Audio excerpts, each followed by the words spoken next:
Welcome to Empirical Pod.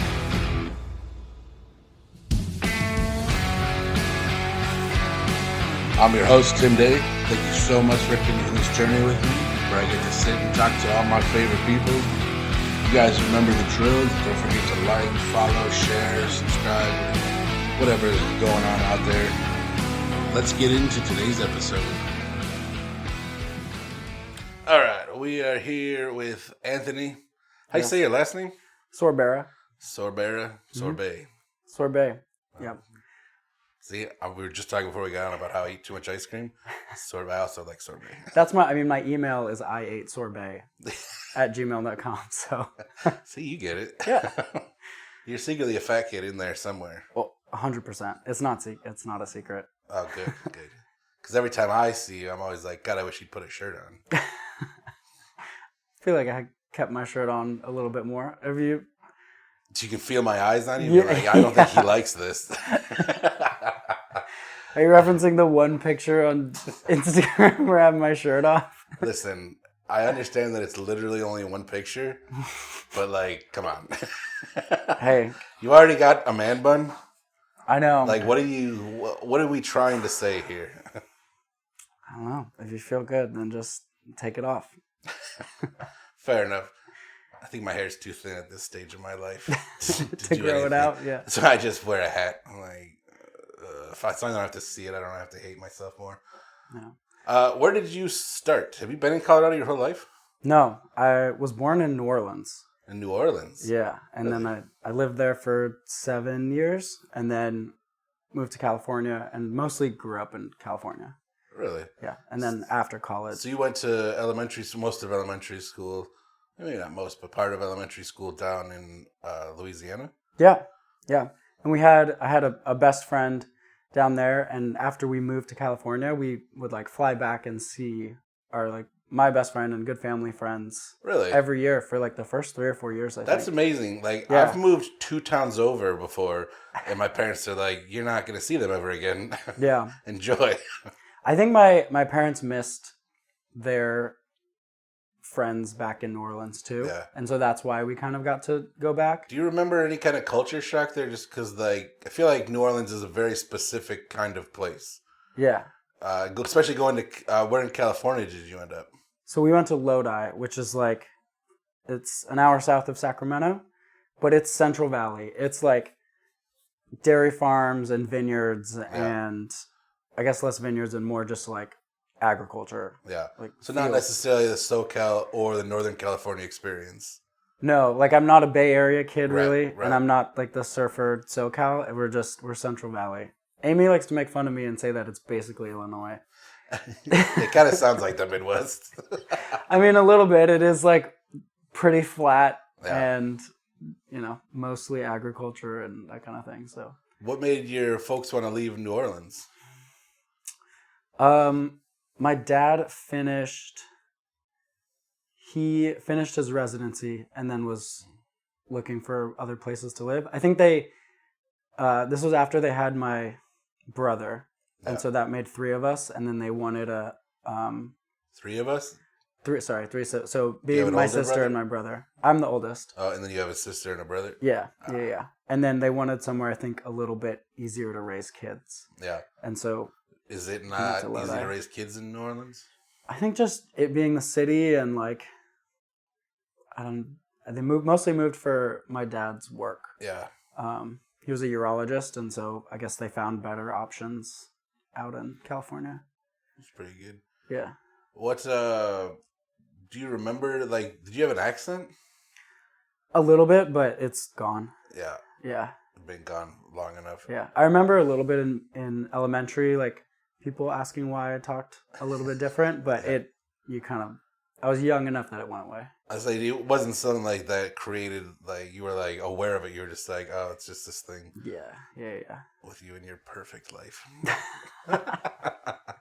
So you went to junior high and stuff in California. Mm-hmm, all of that, yeah. High school, college, even college in California. Really? Where did you go to college? UC Davis, which is just like an hour and a half away from Lodi. So you stayed nice and central. Yes. Yeah. And so eventually you're going to become a traveler, but not when you were younger. Yeah, not when I was younger. I mean, I did get to like study abroad in college, which was really fun. Where did you study abroad? I was in Paris for a month over the summer, man. and that was awesome. Yeah, what year was that? 2018?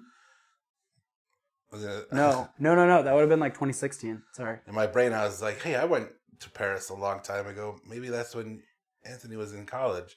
2016. But it was 10 years before. Yeah. Wait, what did you think of Paris? How long were you there? I love Paris. I was only there. So I went to Germany for like 10 days, 2 weeks. Awesome. And I have friends out there, and we caught the train to Paris for the day. Oh. And it was amazing. But just a day? We literally caught the train at like 5 a.m. and spent the whole day in Paris. And like it's somewhere that while I was there, I was like, I would love to stay here for a month. That's why I'd be like, so being there for a month, it's got to be pretty amazing. Like to really feel like you're there. Yeah, and the class that I took was all about, it was like a writing class, and then it was all about the expats. And so our assignments were literally like, go to this cafe where Thomas Edison hung out with Benjamin Franklin, and they talked about how to make America free. That's crazy. And get a coffee and do that. And so like the class facilitated us exploring and spending time in all of these different pockets of Paris, which was awesome. That is really cool. Yeah. And it's also different when you have a whole month, and so you're not rushing to every place. It's like you can spend a whole day just walking around. Yeah. And like I walked from where I was staying all the way down the Seine to the Arc de Triomphe, and it took the entire day. Yeah. And you just like stop in cool little shops and get food, and then you're like, oh, is that a museum? And you just go into the museum and check out some cool art, and then keep walking down the street and just. I've never been in a city that like was so inviting or like made you want to walk around it. Yes. Like, and that's like I've been to Chicago. Like we have a lot of really cool big cities, obviously out in America in general. Yeah. But like something about Paris is just like you just want to walk around it. Yeah, because I mean you have all these little patios you can sit at, and every corner store sells a fresh baguette. That's true. And and like crepes and things. It was yeah. That's pretty amazing. Is that the only? So that was in college. That was in college. You got to travel abroad. What did you major in college? I was biomedical engineering. Yeah, and a little bit of, and also I took like the pre-med recs as well because I thought I wanted to be a doctor like my parents, but I ended up not going that route. So biomedical engineering, how would you explain that? Let's say I was an idiot. How would you explain that? It's a little bit of everything in the sciences, which means that you're not good at anything. When you start applying for jobs, everyone's like, oh, you should be a biomedical engineer. And then you go to apply and you're like, well, I'm not an electrical engineer. I'm not a chemical. I'm not like a physicist. Yeah. I'm not a biologist. Like, it's really hard to get a job. But anyway, it's a little bit of everything. So I took like biology, chemistry, a little bit of physics, a little bit of engineering, a little bit of like organic chemistry. It's just like a little bit of everything. Actually sounds awesome. Like it was really awesome. Yeah. Do you consider yourself a jack of all trades? Right.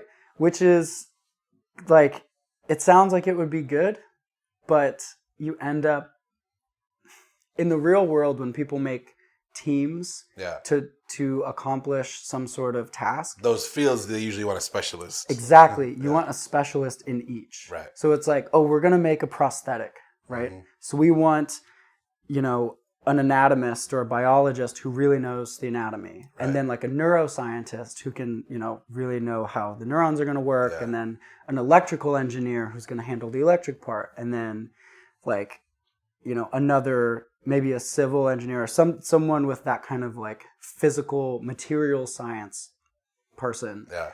Or, and like, I'm not any of those specialties. You think like because you can have your hand in everything, you think you'd be a good leader for that group?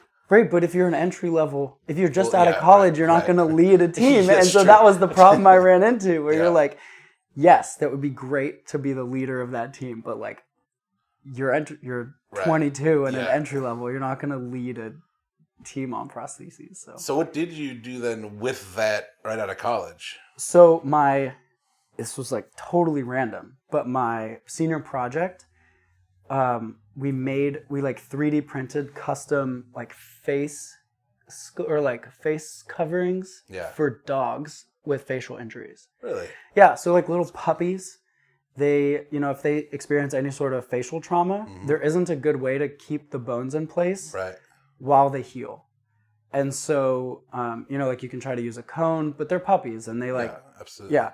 And so that was the project, was we took the CT scan of a dog with, a facial injury from, I think it was like a dog fight or something. And then from that CT scan, you can build and 3D print out of like a soft plastic or like a skull helmet. Yeah. And then the dog can wear it while it heals. That's pretty amazing, actually. Yeah. And so it just so happened that there was a company in Denver doing a very similar thing for humans. Which is and so I got a job simulating jaw surgery for people. Is that how you ended up in Colorado? Yeah. Really? So out of college. Right out of college. You already have to, I mean, it took 6 months to find a job. Like, I had to apply to hundreds of jobs. But you were working on this senior project. Yeah. That had real-life applications in another part of the country. Yeah. Did they catch wind of it, or did you just happen to apply there, and that happened to be your senior project? That just happened. It just happened to be my senior project. Yeah. And then it was actually someone on my team. I had like messaged them and like, how's the job search going? Whatever. And he was like, oh, I found this cool job in Colorado that I applied for. And I was like, oh, I'm going to apply to this too. Yeah. That's pretty incredible. And so I applied to it too.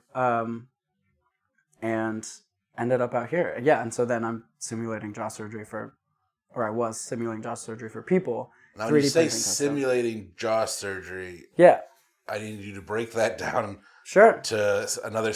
Let's pretend I'm still an idiot. Yeah. So when you say simulating surgery, what do you mean? Okay, so let's say you break your jaw. Yeah. Right? I have an unhinged jaw my whole life. Your TMJ, it doesn't seat correctly? Yeah. Right. Yeah, so we would also do custom implants for TMJ. Like, let's say it's ground down and the joint doesn't sit anymore. Right. We'll do custom implants where you can like take a joint and put it inside so that your jaw hinges normally. So when you say simulate, do you mean you're simulating it literally on a computer? Yeah. So that like you're creating what the real life application will look like. Yeah. So you broke your jaw. You went into the doctor and they took a CT scan. Yes. Okay, so now we have a 3D image. Well, I guess technically it's not 3D yet. Right. Well, we have slices of what your face is.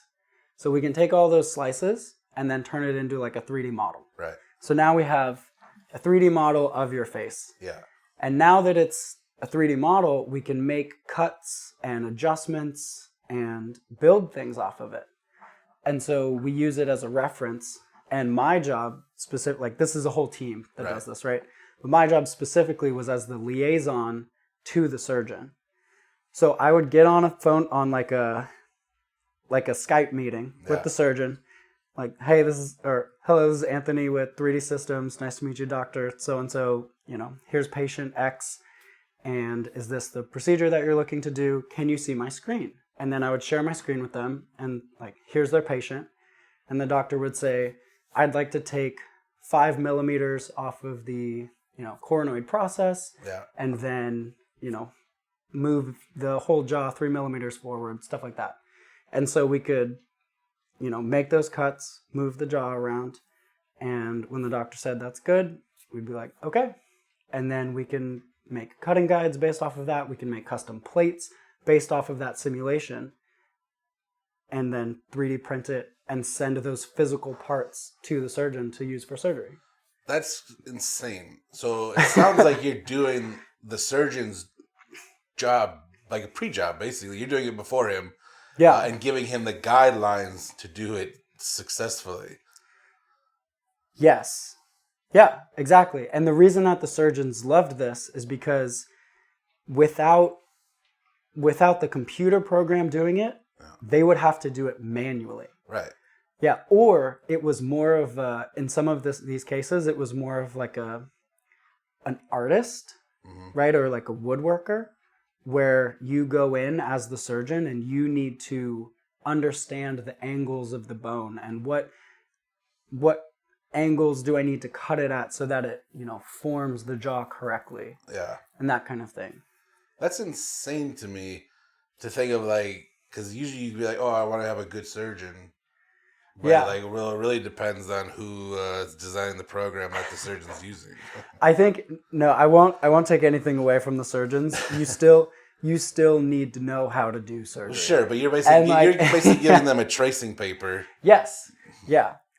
But the thing is, like, you can't become too reliant on the tracing paper. Right. Because sometimes it doesn't work. Yeah. And sometimes it doesn't line up. I'm sure there's blind spots in the programming that pop up here and there. Yeah. Yeah. And sometimes things go wrong, like, it doesn't fit. Or if we mess something up, like the worst calls are, you're working on something else and you're like, Dr. So-and-so is calling you because the guide doesn't fit. Yeah. And you're like, that's what do I do? Like that's insanely precise work. Yes. So, because even something as simple as being like, okay, here's the scan, we're doing surgery tomorrow or next week or whatever. Yeah. Their face could swell. Or it could unswell.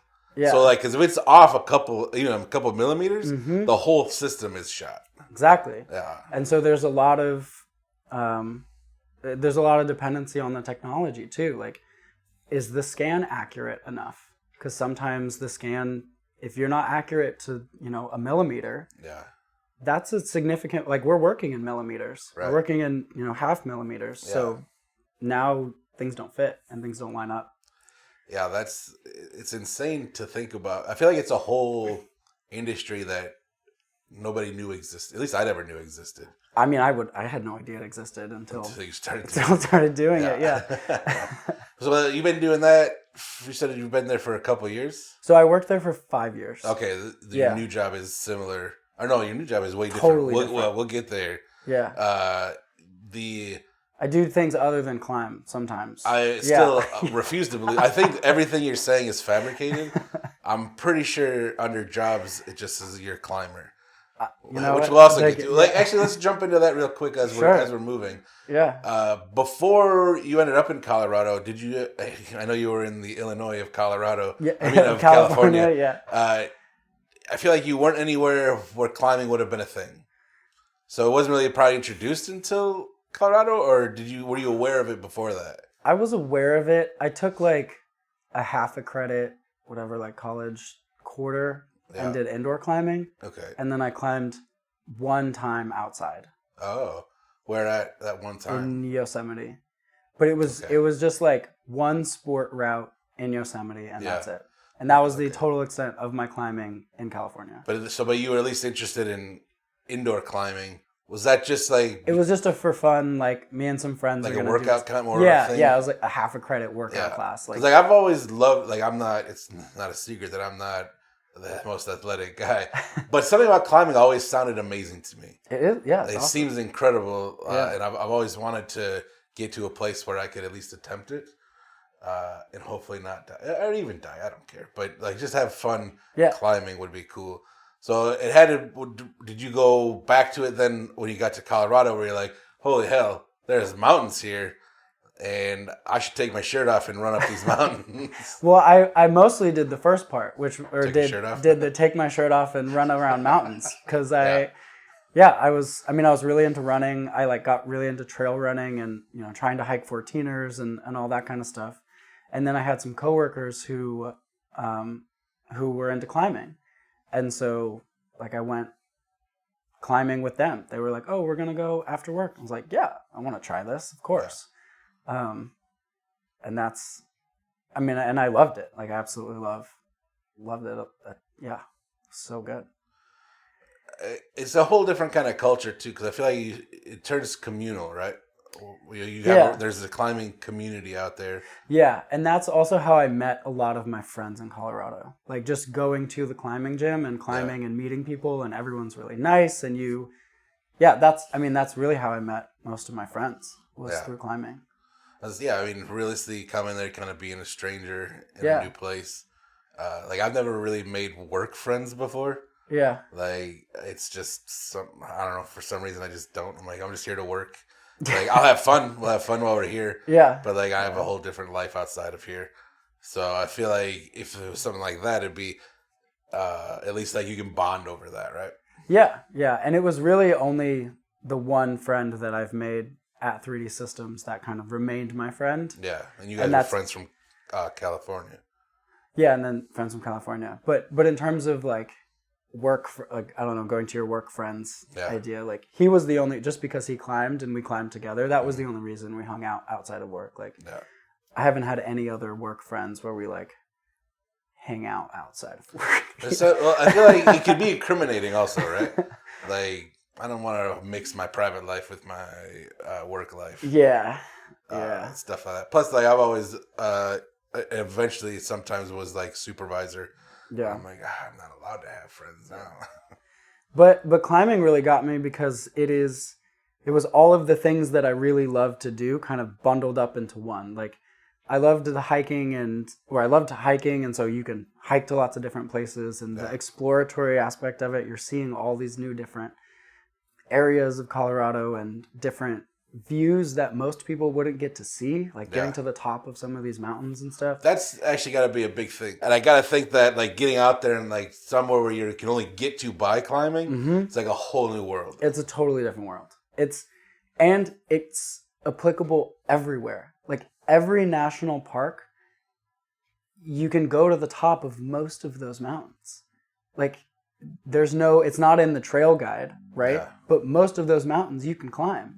Like when I was in California, I went to Yosemite and I was like, oh, Yosemite's cool, like tons of hikes and waterfalls, it's gorgeous. But I came out here and people were like, no, Yosemite is the mecca of climbing. Like, what do you mean you've never like really climbed in Yosemite? I was like, I don't know, you hike there. And like, no, it's world renowned for, these huge granite faces. Have you gone back? No, I haven't gone back. Really? No, not yet. That's embarrassing. It is, honestly. Because I feel like you guys have traveled a bit with climbing being at the center of the trip. Yeah. I would say it's mostly Utah. Okay. Which isn't that far, right? Yeah, it's like, anywhere from 5 to 6-ish hour drive. It's like somewhere you could drive to. Yeah. It's not like you went to the Appalachians on the other side of the country. No, not exactly. Where have you climbed outside of Colorado and Utah, and then the one time at Yosemite? We climbed a little bit in Banff. Banff? In Banff. That's the sound that Nightcrawler makes when he teleports, just so you know. Yeah, so Canada. Is there a place called Banff? Banff? Yeah, it's an absolutely stunning national park. It's like Banff? Banff, Banff. Okay. You got to check it out. It's like turquoise lakes and I love mountains. Canada. What part of Canada is that in? Like the middle of Canada by Calgary. It's nice. 45 minutes. I've only ever spent time in Toronto, but I would love to go back to Canada. Yeah, it's part of the Rockies coming down. That makes sense. And then outside of that, I guess just like Wyoming, really, which is just north of Colorado. But it's all Rocky based. Because that's all generally the Rockies going straight up there, right? Yeah. We really haven't traveled specifically to climb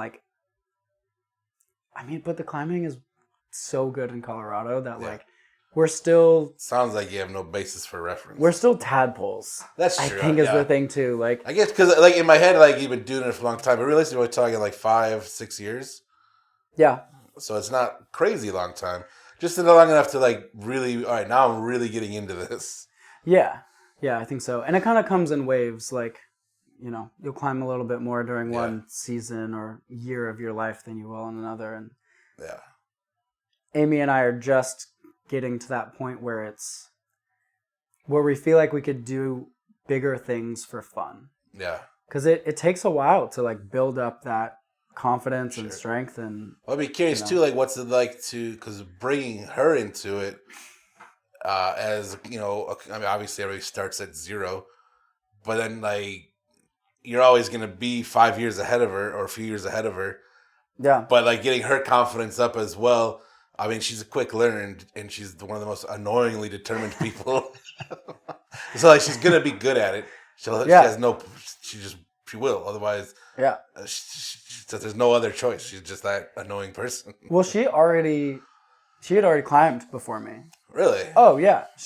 One of her exes was like a guide, like a climbing instructor. Yeah. Yeah. So she already knew about climbing. That's how you guys met, though, through climbing, isn't it? We met through the like highlining. Oh yeah, I forgot that. I remember that time. But that had to be like a coming together of like a group of climbers and a group of highliners. Yeah, well, they kind of mingle. The like climbing, highlining, yoga. Yeah.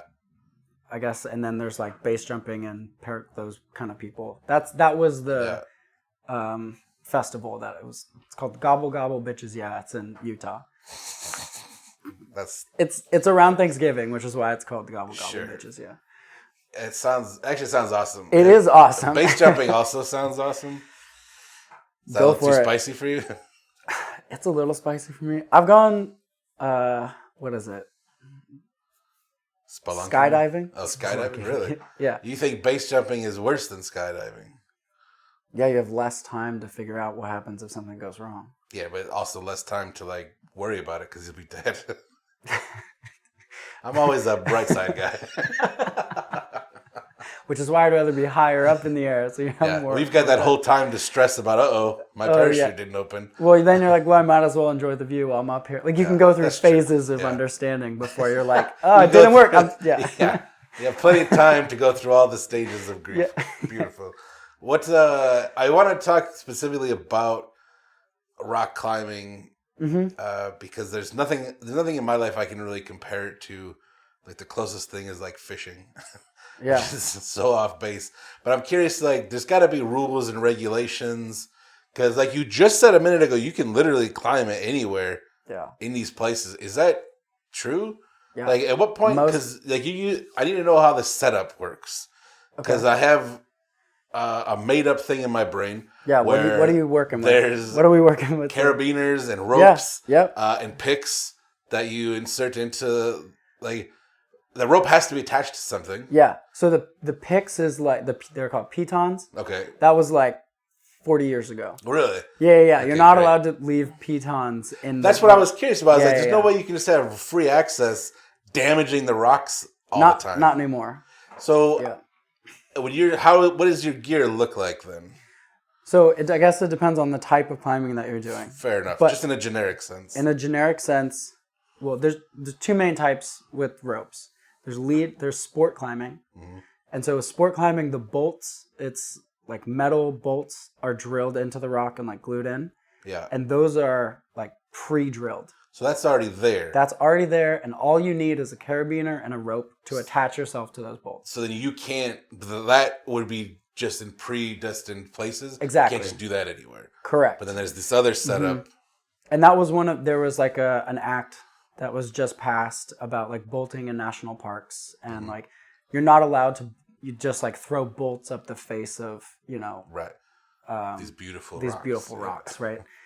So sport climbing is gear's already there now. But even in sports climbing, you said just a carabiner and rope.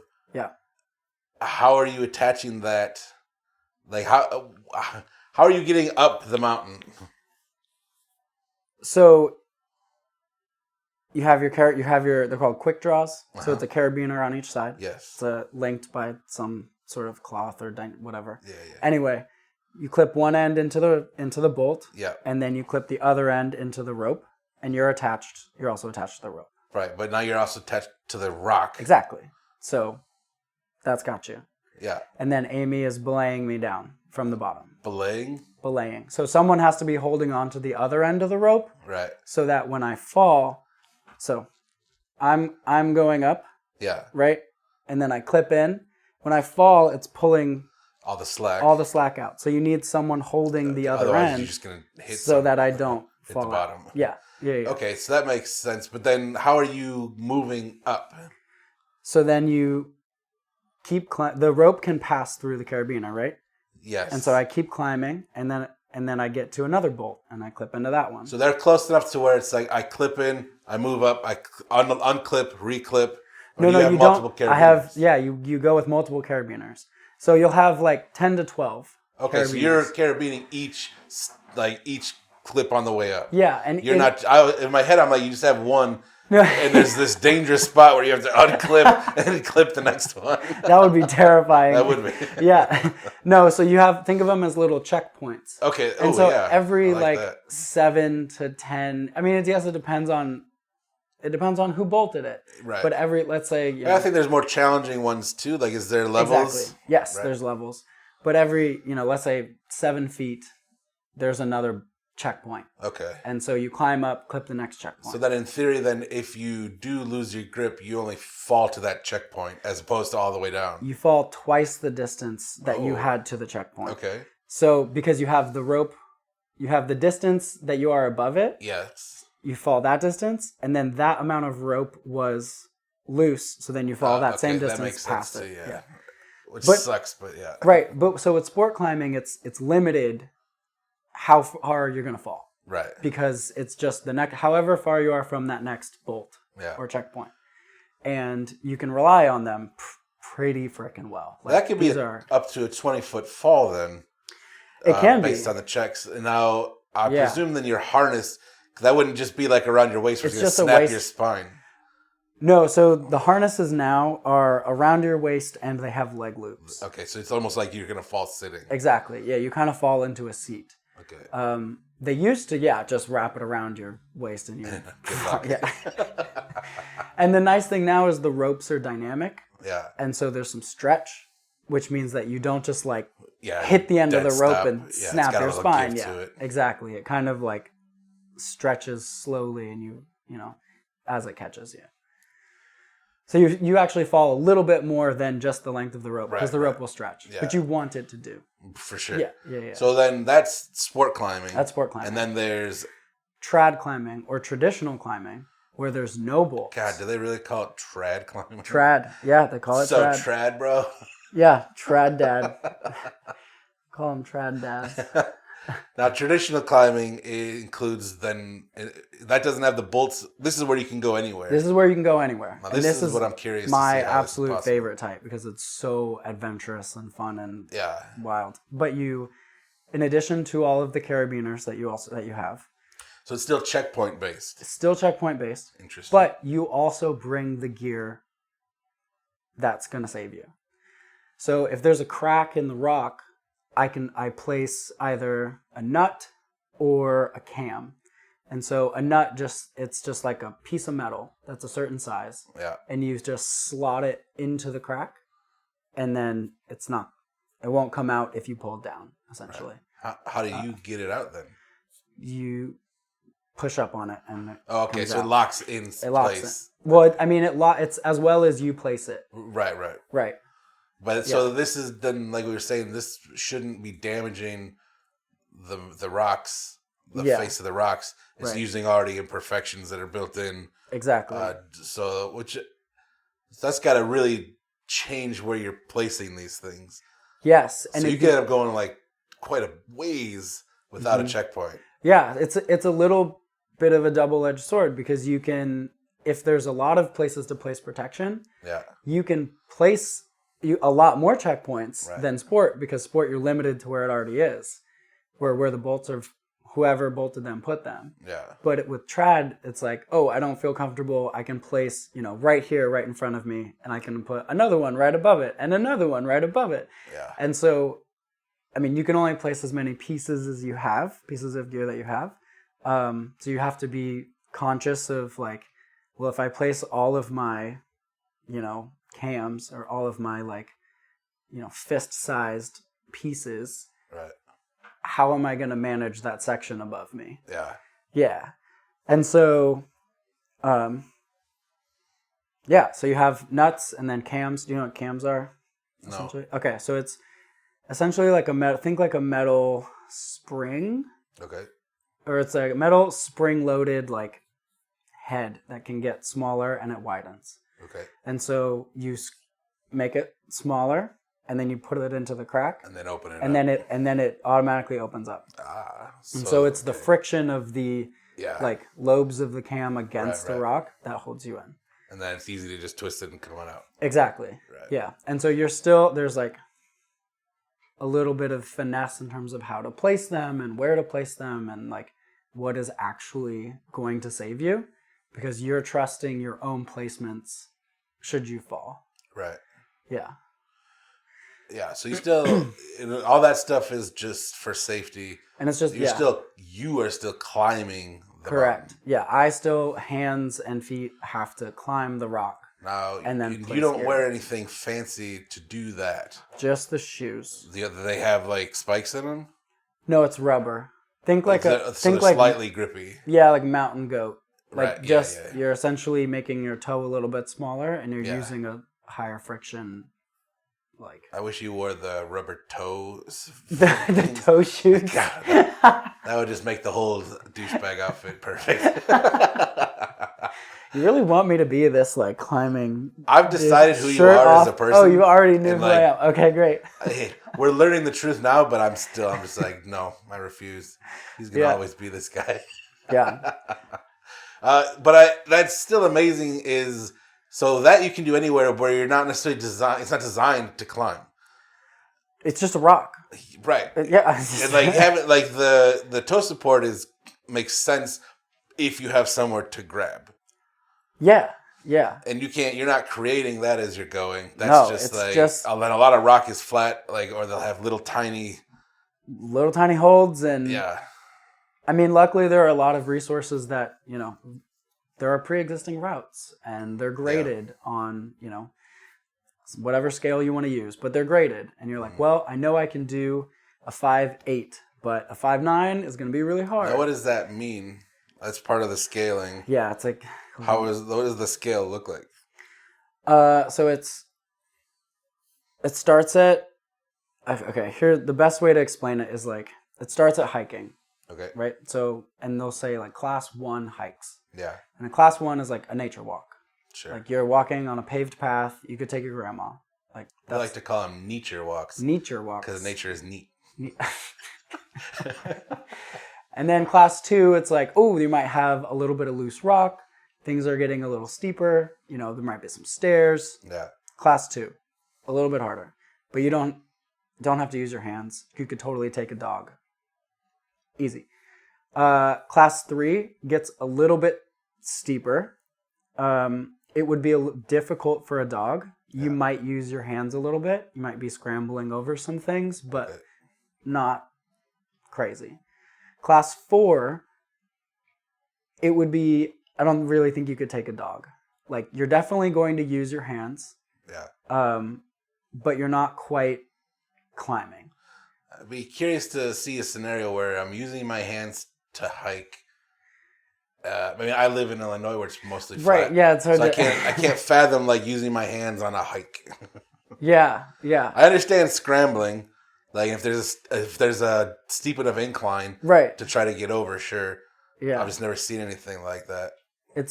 You're like scrambling over rocks. That's kind of awesome. It is awesome. It's so awesome. That's because I'd like to get into that. It's one of the things I'd like to do is get in shape and use hiking as one of those. Like last year, or I guess just a few months ago, I bought myself. I got a really nice pair of hiking boots. Yeah. And I'm like, I'd like to use these some bitches. Yeah. And get out there and do some stuff. Yeah. And so after class 4, you get class 5, and that's where you're definitely using your hands and feet. You definitely can't take a dog. Yeah. Like there might be a little bit of exposure, which is, you're making steps or moves over long drops.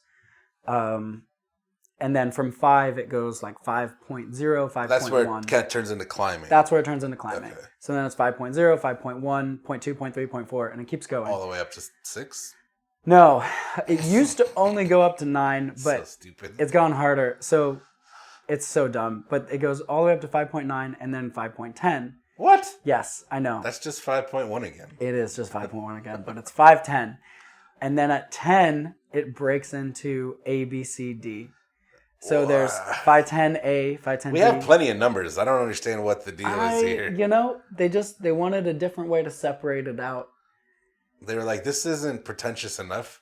Let's start doing this. I guess they felt that like if they went to 526, that it would be too weird. Yeah.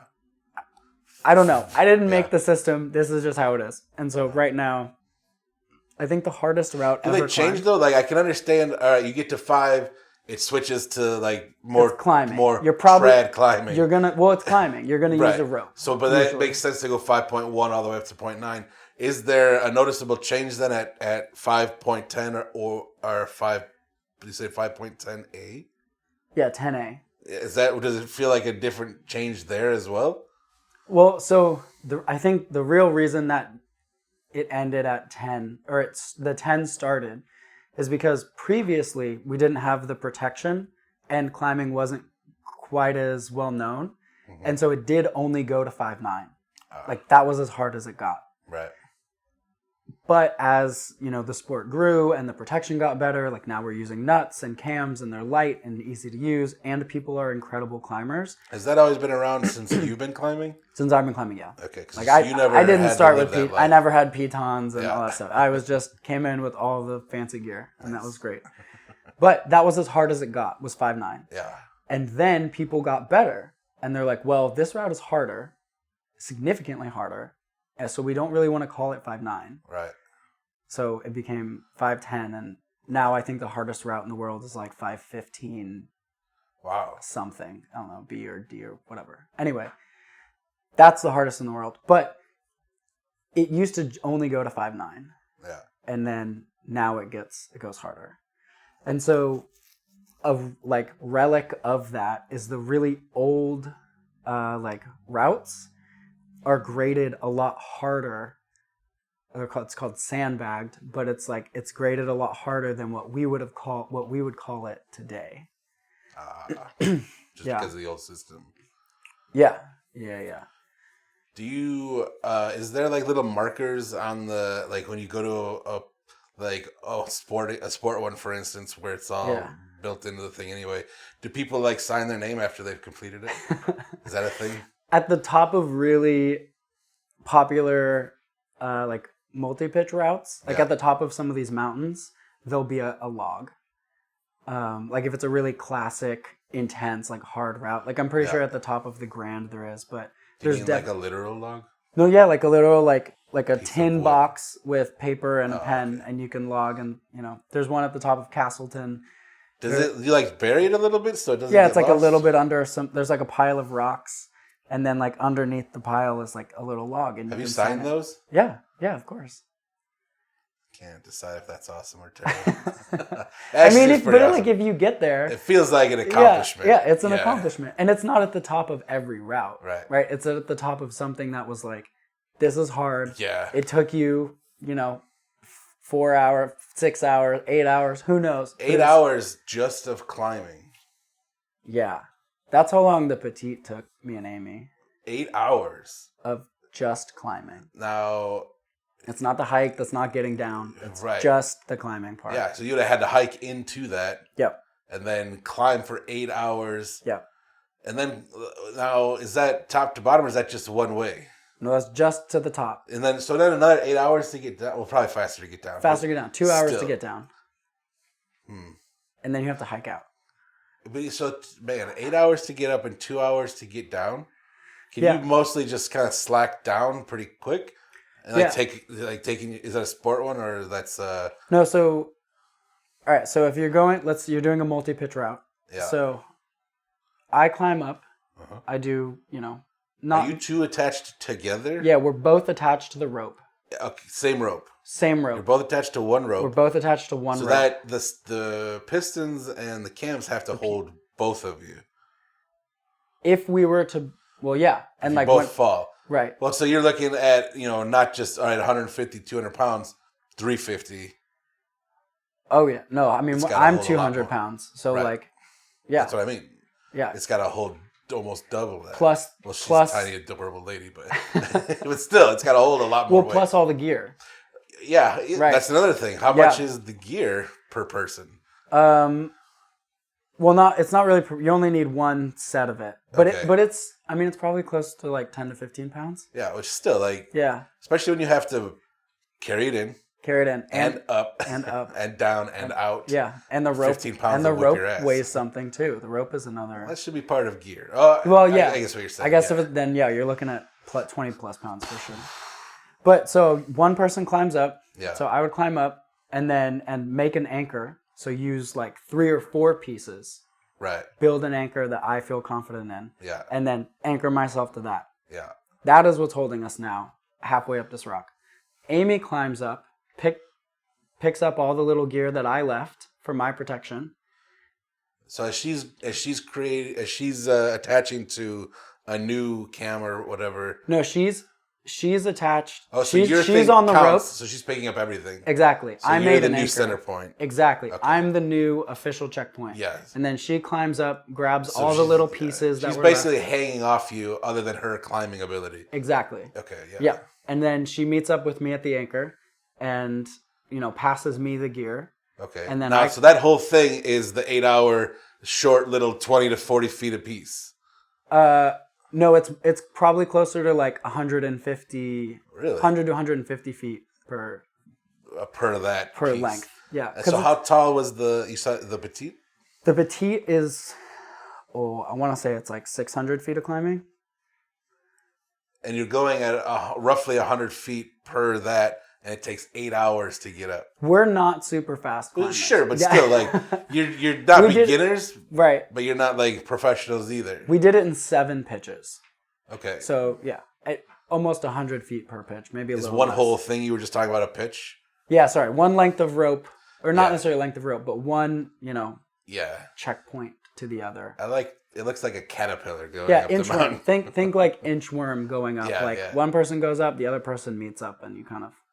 Yeah. So, man, it sounds so cool. Have you ever? It is so cool. Have you ever stayed because you can stay and sleep in like a little a portaledge. Yeah, that's always been a dream of mine. To do that. So that is called big wall climbing. Oh, okay. So that's different. Yeah, that's another step in the journey. I don't know. I feel like You've never done that before? I've never done it. Is it something that entices you? Or are you just like, it's cool, but whatever? It doesn't entice me. It doesn't quite entice me as much as I might think it would. I guess, so the reason being, like, all of my friends that have tried it or who have started to get into it, it's less about the climbing. Right. Okay. So on those types of walls, a lot of what you're doing it's called aid climbing. Yeah. So you're using the gear and you're using cams and nuts and all that stuff, but the route is so hard that you're only using that and you're pulling up on the pieces that you place. And so you're not free climbing. Like you're not using your hands and feet. You're placing a piece, clipping into that and pulling yourself up. That's more what I would have thought climbing was in general. Up until this conversation, which makes sense because that makes sense why it's so different and why it's less appealing. Well, and on top of that, you have to haul all of your gear and the portaledge and food and water and shit and everything, and it's 60, 80, if 100 you're staying pounds. Like overnight, you're gonna need a lot of shit for overnight. And your charcuterie board and your cheeses and your wines and everything. And you have to pull all of that up. And so like you get to an anchor and then you have to haul a 100-pound bag up the side of the wall as it like drags on this rock. Yeah. And it takes hours per pitch. Killed my dream completely. I mean, it sounds terrible now. It does sound terrible. I mean, but that's why I'm not like dying to do it. What is then? I've heard the term base camp. Yeah. When you're climbing, is that just like a predetermined spot where like, all right, we stop here for the night? Well, if it's a base camp, then you're gonna stay there for more than one night, and that's like, yeah, well. So it can be, if you're hiking in really far, then you'll make like a base camp, and that'll be where you stay and where all of your gear stay, like your tent. It's almost like it's your base of operations. Yeah, it's your base of operations. We'll call it that. Like, that's Would where... that be at the base of the climb then? Not necessarily. Okay. Yeah, like it's not going to be like right underneath it. But it's a centralized location. We'll keep our shit here. Yeah, like, hey, well, we're going to carry all the heavy shit into, this little meadow. Yeah. And then there's a bunch of climbs that we can go do on multiple days. And we'll just keep all of our stuff in this. So that's like spot. a week thing. Yeah, that's like a bigger project where you're like, we're gonna camp here, and there's a bunch of stuff to do while we're here. Yeah, and I've only ever done that once, awesome, and it was absolutely incredible. Yeah. It's so fun. It was one of my favorite trips ever. Plus, you're allowed to grow a really cool beard. Yeah, that sounds awesome. Well, that's just you move to Colorado and then you get to grow a beard. Yeah. That makes sense. So it sounds so fun and like so cool. What are you eyeballing any particular, like we talked about how you haven't really done much outside of where you're at because there's so much there. There's so much there. And it's incredibly rewarding to do it there. Is there anything you're eyeballing where you're like, I'd like to do that or at least try that or head in that direction? Outside of Colorado? Outside of where you are, yeah. Yeah, there's... I'd be curious to know the difference between, climbing the Rocky Mountains versus the Appalachian Mountains. Absolutely. Like just something even that simple. Yeah, there's amazing climbing in Washington. Yeah. Out in the Cascades. I would love to go to Europe. Yeah. And like the Matterhorn and all of that stuff. Like you can climb those mountains and they're like 5'8", 5'9". They're like not crazy. Yeah, it's not crazy hard. That used to be the hardest in the world. Right, it used to be, but it's not anymore. Like now it's still hard because trad climbing is kind of in a different world than sport climbing. Yeah. Like if you can climb 5'8" sport, that is not the same as 5'8" trad. Right. 5'8" trad is way harder. Sure. Like closer to like a 10D. Yeah. You said that the Petite was the hardest one you've done? The Petite was the hardest that I'd ever climbed. Yeah. It's still insane to me to think 8 hours. How do you take rests? I mean, you're strapped in. You can, and we kind of covered. You're kind of in a sitting motion. If you're leaning on the rope, yeah. So would you take breaks? Yeah. At each anchor, right? I'm not climbing anymore. I'm hooked into the anchor. I'm waiting. So she takes some time to get up and get all of her stuff. Yeah, exactly. So it almost is like kind of mapped out perfect to where by the time she's ready for you to go, you're ready to go. I've had a little break. Yeah. Sometimes the anchor spots are really nice and you can like sit down and like chill. You're on a ledge. Like it's great. Yeah. That would feel real cool to just sit on a ledge and stare out at the mountains. Awesome. Yeah. It's just you. I mean, sometimes there's other people, but it's less common with trad. And it's just you just hanging out like 400 feet up, looking at hikers over there and just like. Do you ever get to a climbing spot and there's other people there and you're like, oh, this is going to suck? Sometimes. That's how it relates to fishing. Because you could like the solitude part of it? Yeah, I think I would. I mean, if you can traditionally climb anyway, trad climb anyway. Yeah. I mean, you could just walk around until you're far enough away. Yeah, I guess. Just be like, I'm just going to do this here, then I guess. Yeah. Man, so that's our main tangent because I know that climbing is not just who you are, but it is in Mexico. We want to go to Mexico. Yeah, that would be awesome. There's some it's called El Potrero Chico. Yeah. And there's just amazing sport climbing out there. I'd be curious where it's at in Mexico because we have friends in Mexico. It's I don't know. It's like I'm trying to think of where it was on the map. Honestly, I don't remember. Yeah. But it's like a little park. And just outside the park, all of the like taco trucks hang out. So you just go, climb all day, come back, and just eat tacos. Refuel on tacos. Man, I don't know if life can get much better. That's what I'm like. That sounds awesome. And the best time to go is in the our winter. So like November, December, January. Yeah. So it's like a perfect escape the Denver winter. The snow and just like go into a nice sunny, climb all day, eat street tacos. Like, I can't wait. That sounds awesome. We haven't planned it yet, but it's gonna happen. You think that'll be the next one we were working towards? I mean, we have some other. Well, you mean like for travel, like to travel and go outside of? Yeah, Yeah. Because I mean, like, you can go to Utah, you can go to Wyoming. Like, there's stuff you can do centrally. Yeah. They're not like big trips, right? Like, that's They're the still big. pretty big. I mean, it still could be multiple days. Well, yeah, but I mean, I'm talking monetarily. It's not a big trip like going to Mexico. Yeah. That would be the next. I think that would be the first real, like, we're flying here to climb. Yeah. Yeah. Well, we're flying here for tacos. For tacos. We're going to climb. So we can eat 12 tacos and feel good about it. Like, I always feel good about it. But so we covered a lot of climbing. Going back then to this was your last job, was the biometrics. But yeah. Biometrics. And so you left there. So what do you do now? So now I work for the Department of Energy, helping to. I'm a project monitor, but I help renewable energy projects essentially get government funding. And how did you get into that versus where you came from? Is that still within your wheelhouse of a degree, or is this something that just kind of popped up? Because I know your degree covers a lot of stuff. It does cover a lot of stuff, which is kind of how I sold it. Right. No, it was... My previous job was great because there was a lot of positive feedback.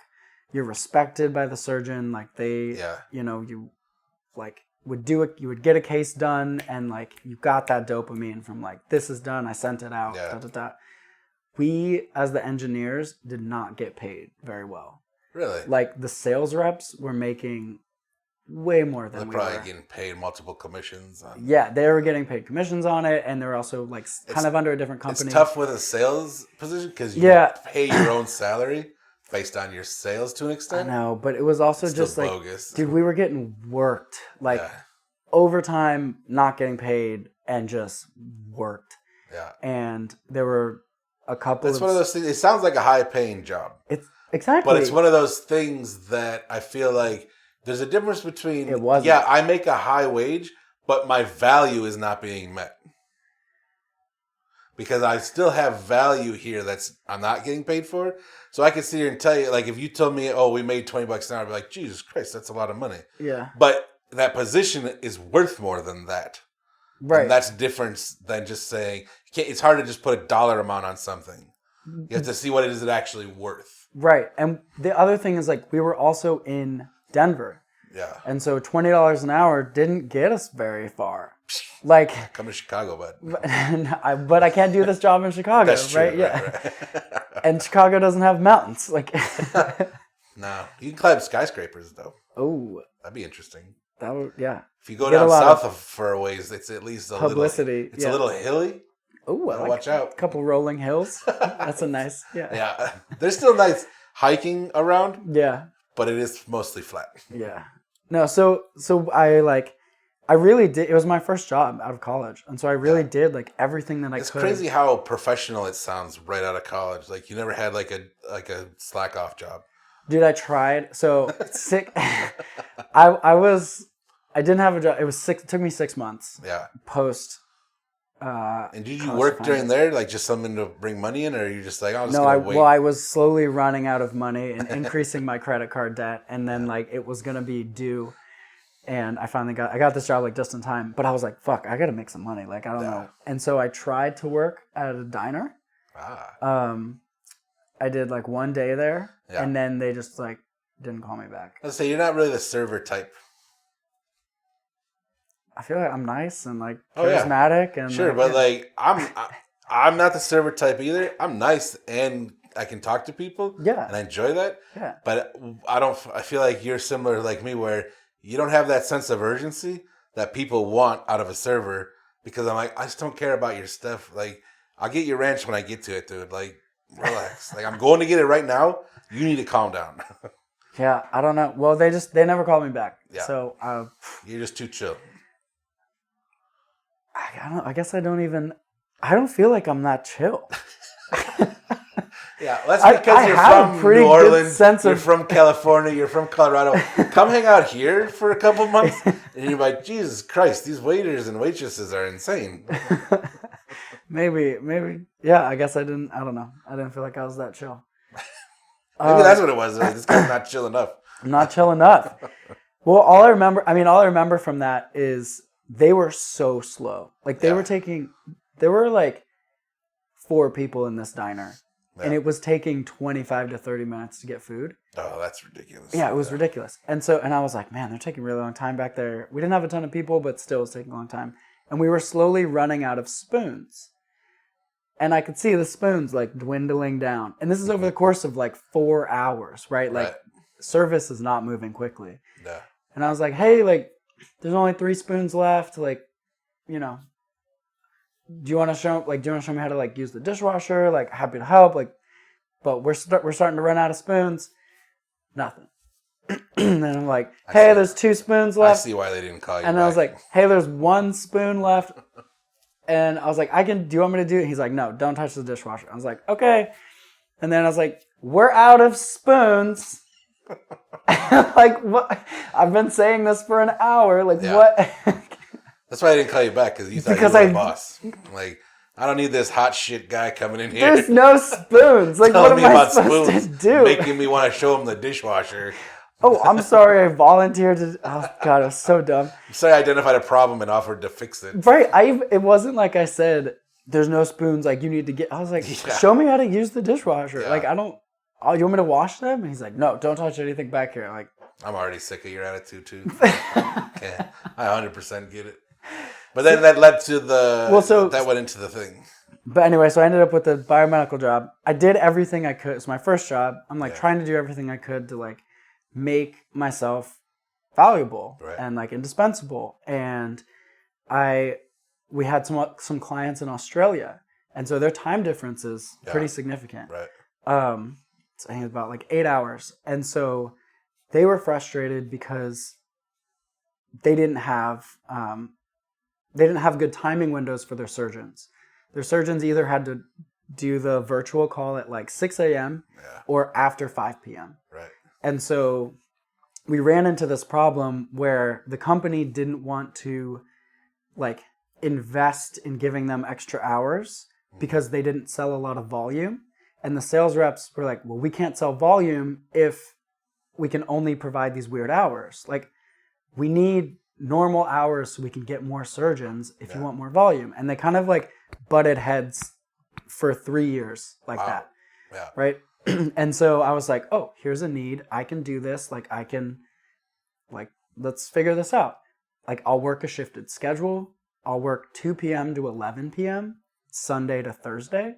Yeah. Because that's the 8 to 5 Monday through Friday in Sydney.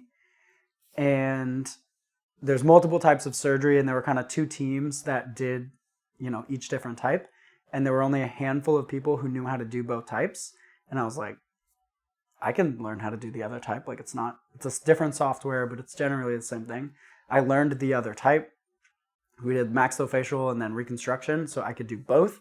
I was like one of 3 out of 15 that could do both types. Nice.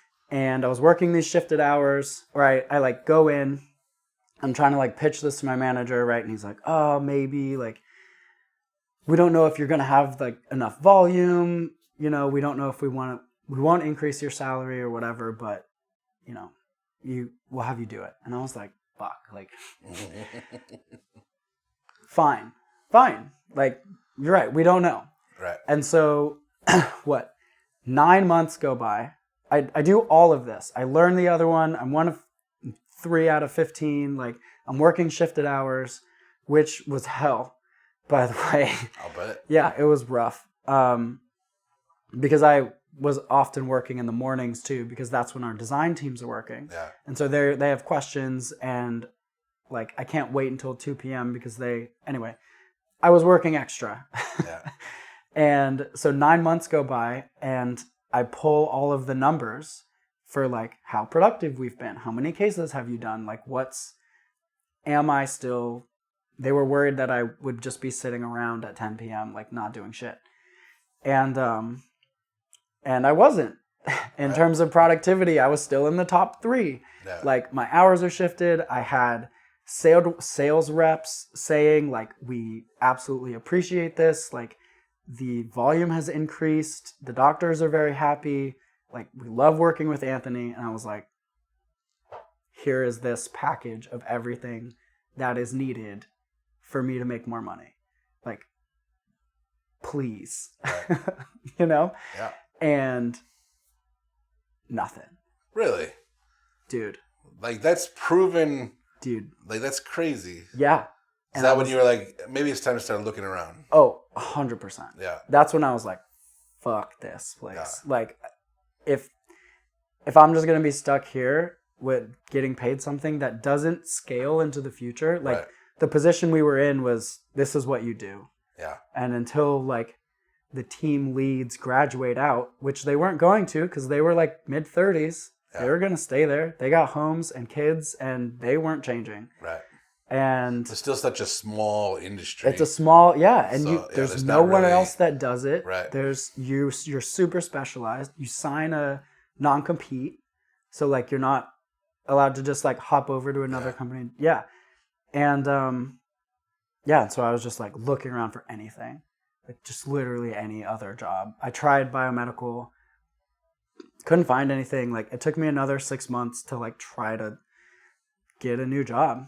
And this job popped up because one of my friend's apartment mates worked for Department of Energy in like a similar role. Oh, nice. And they were like, oh yeah, I like my job. Like you should apply for this. It's kind of technical and engineering. And I applied and like, I applied. They were offering more money, hybrid.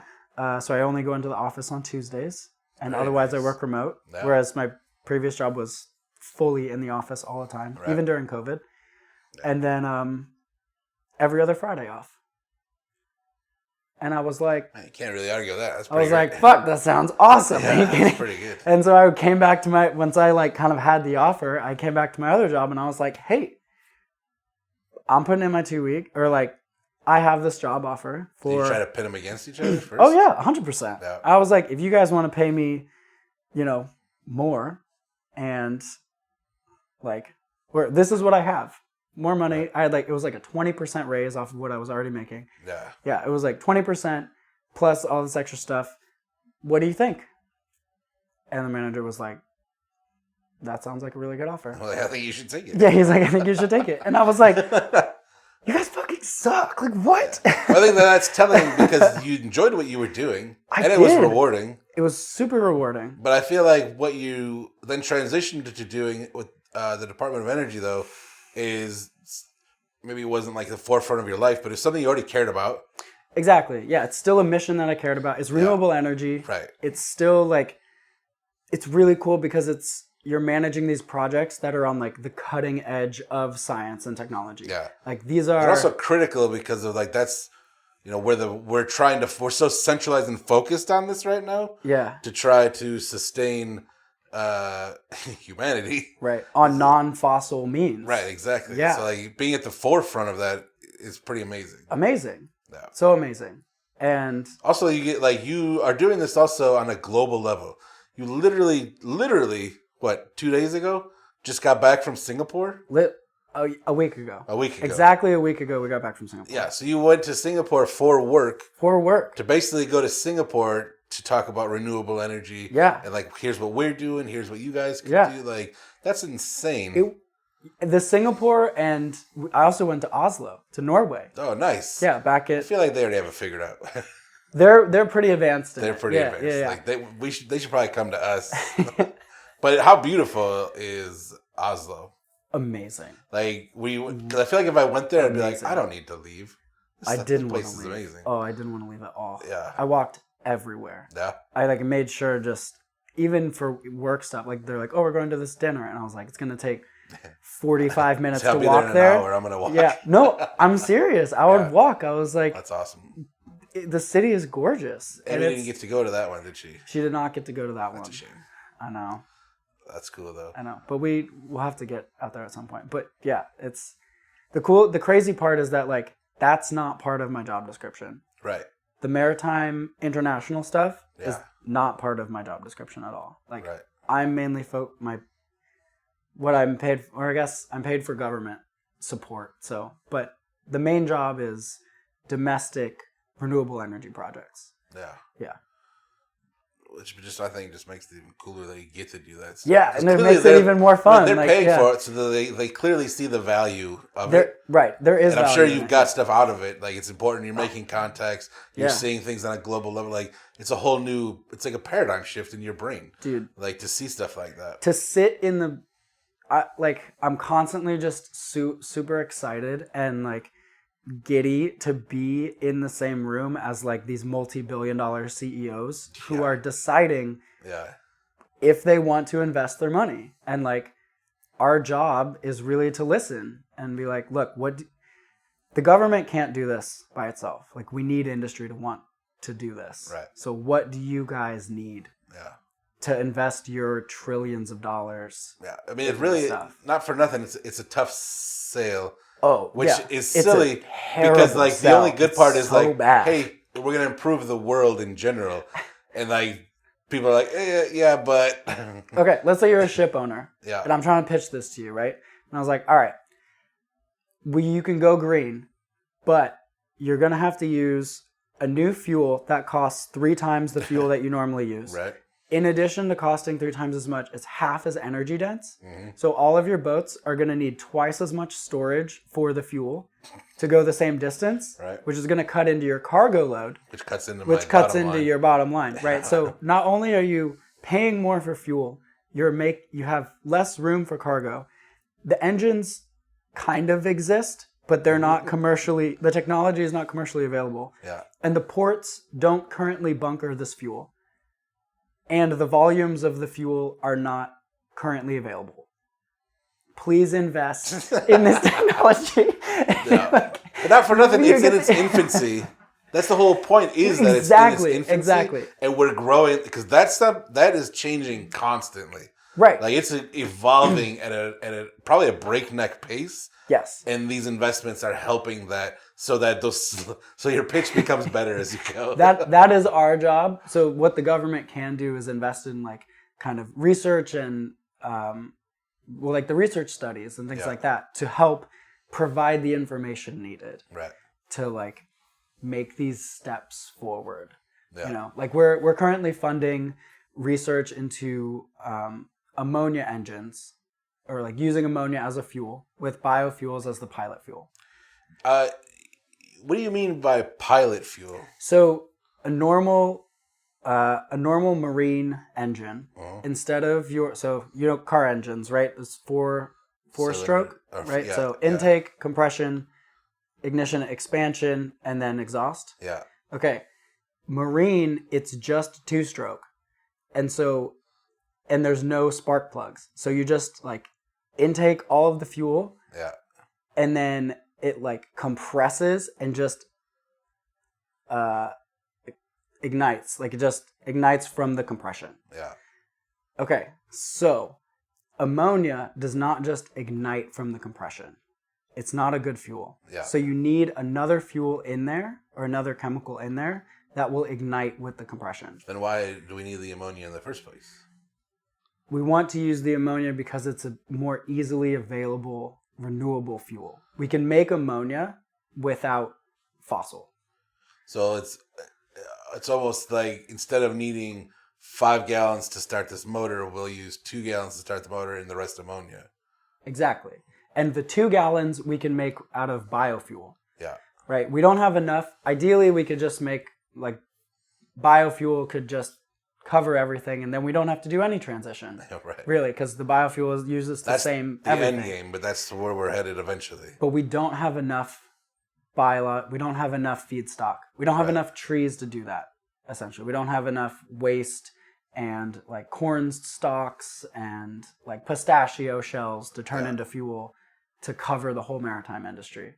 But we might have enough to do the 5 to 10% pilot fuel that the industry needs.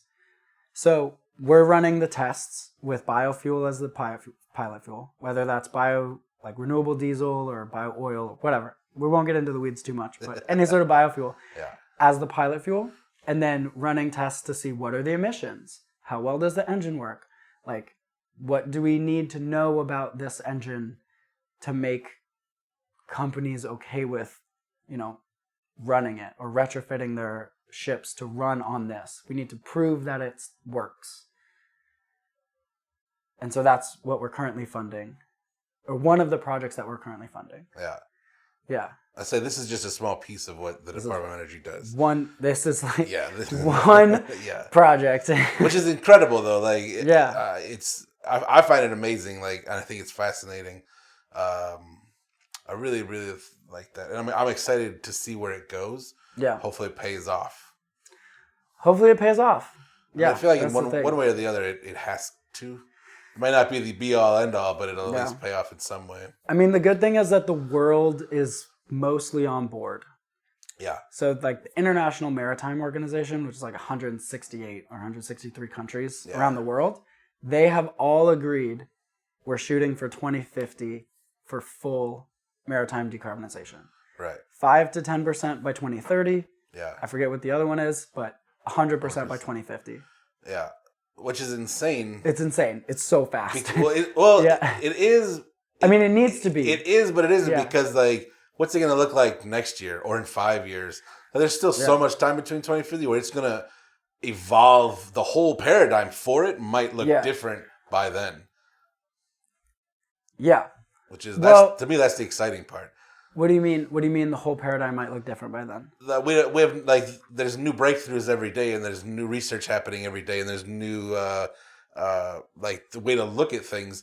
We don't know what this whole, like, one major breakthrough could crack this whole thing wide open and be like, oh, we need to pivot to this. Yeah.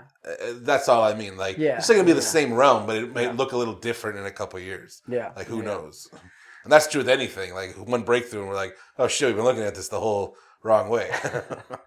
Yeah, and hopefully, but we're making progress. Like, part of the reason why Singapore was so awesome was back in March, Singapore was the first country in the world to ever pilot, like, an ammonia ship being fueled, running on ammonia and diesel, and you know, it didn't sink. Yeah. No one died. Why would it sink? If something went wrong, like, well, it has to be that thing blew up. Like, fair enough, it didn't blow up. The engine. If the gas doesn't work, it still floats. The engine worked. Like, they were able to drive around. Yeah. They mitigate, like, ammonia is a super toxic gas. Right. So, like, they were able to mitigate any, possible. Doesn't it crystallize also? It has to combine with other things. That's right. Yeah. But yeah. That's right. In school, we used to make crystals out of ammonia and something.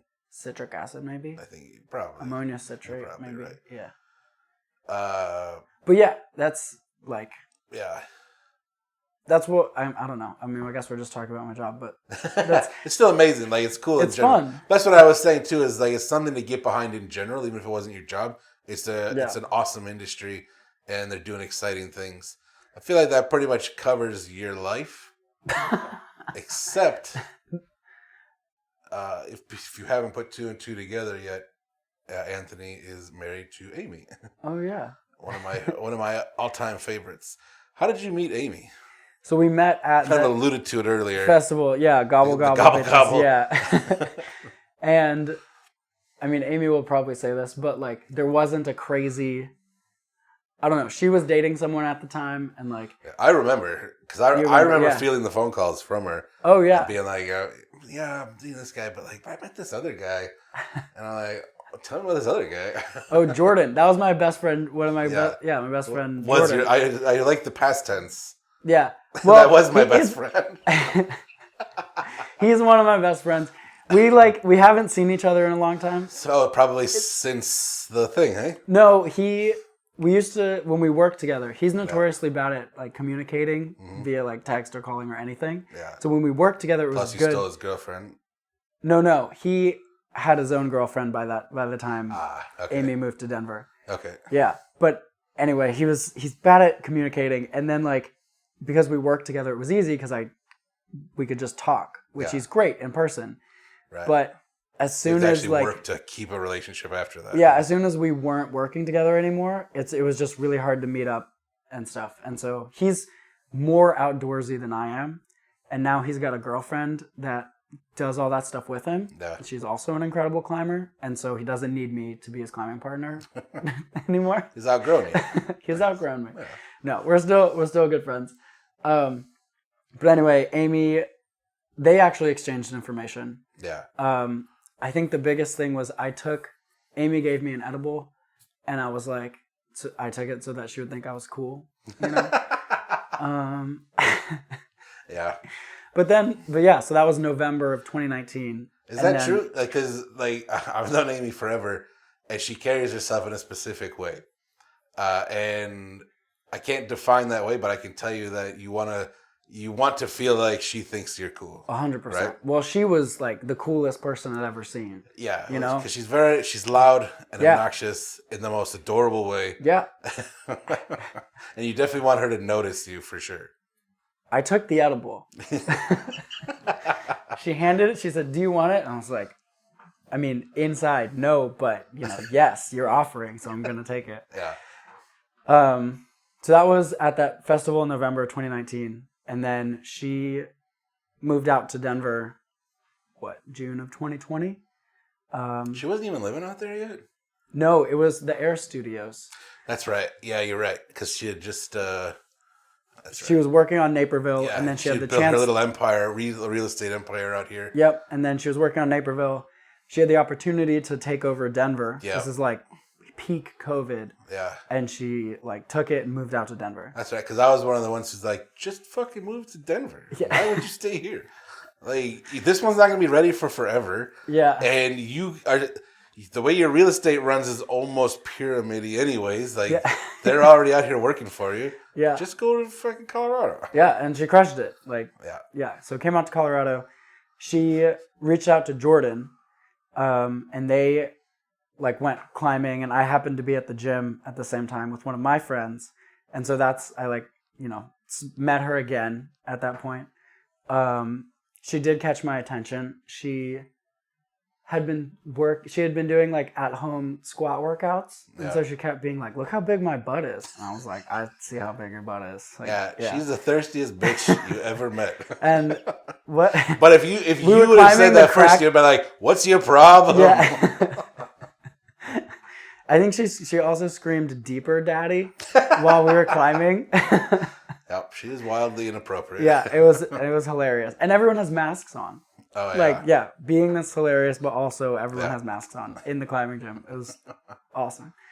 And so that was me seeing her for the second time, and then you already tried to be cool before. By now you're probably like, I'm crushing on this girl. This is impossible. I was like, she's wild. She's seems pretty wild.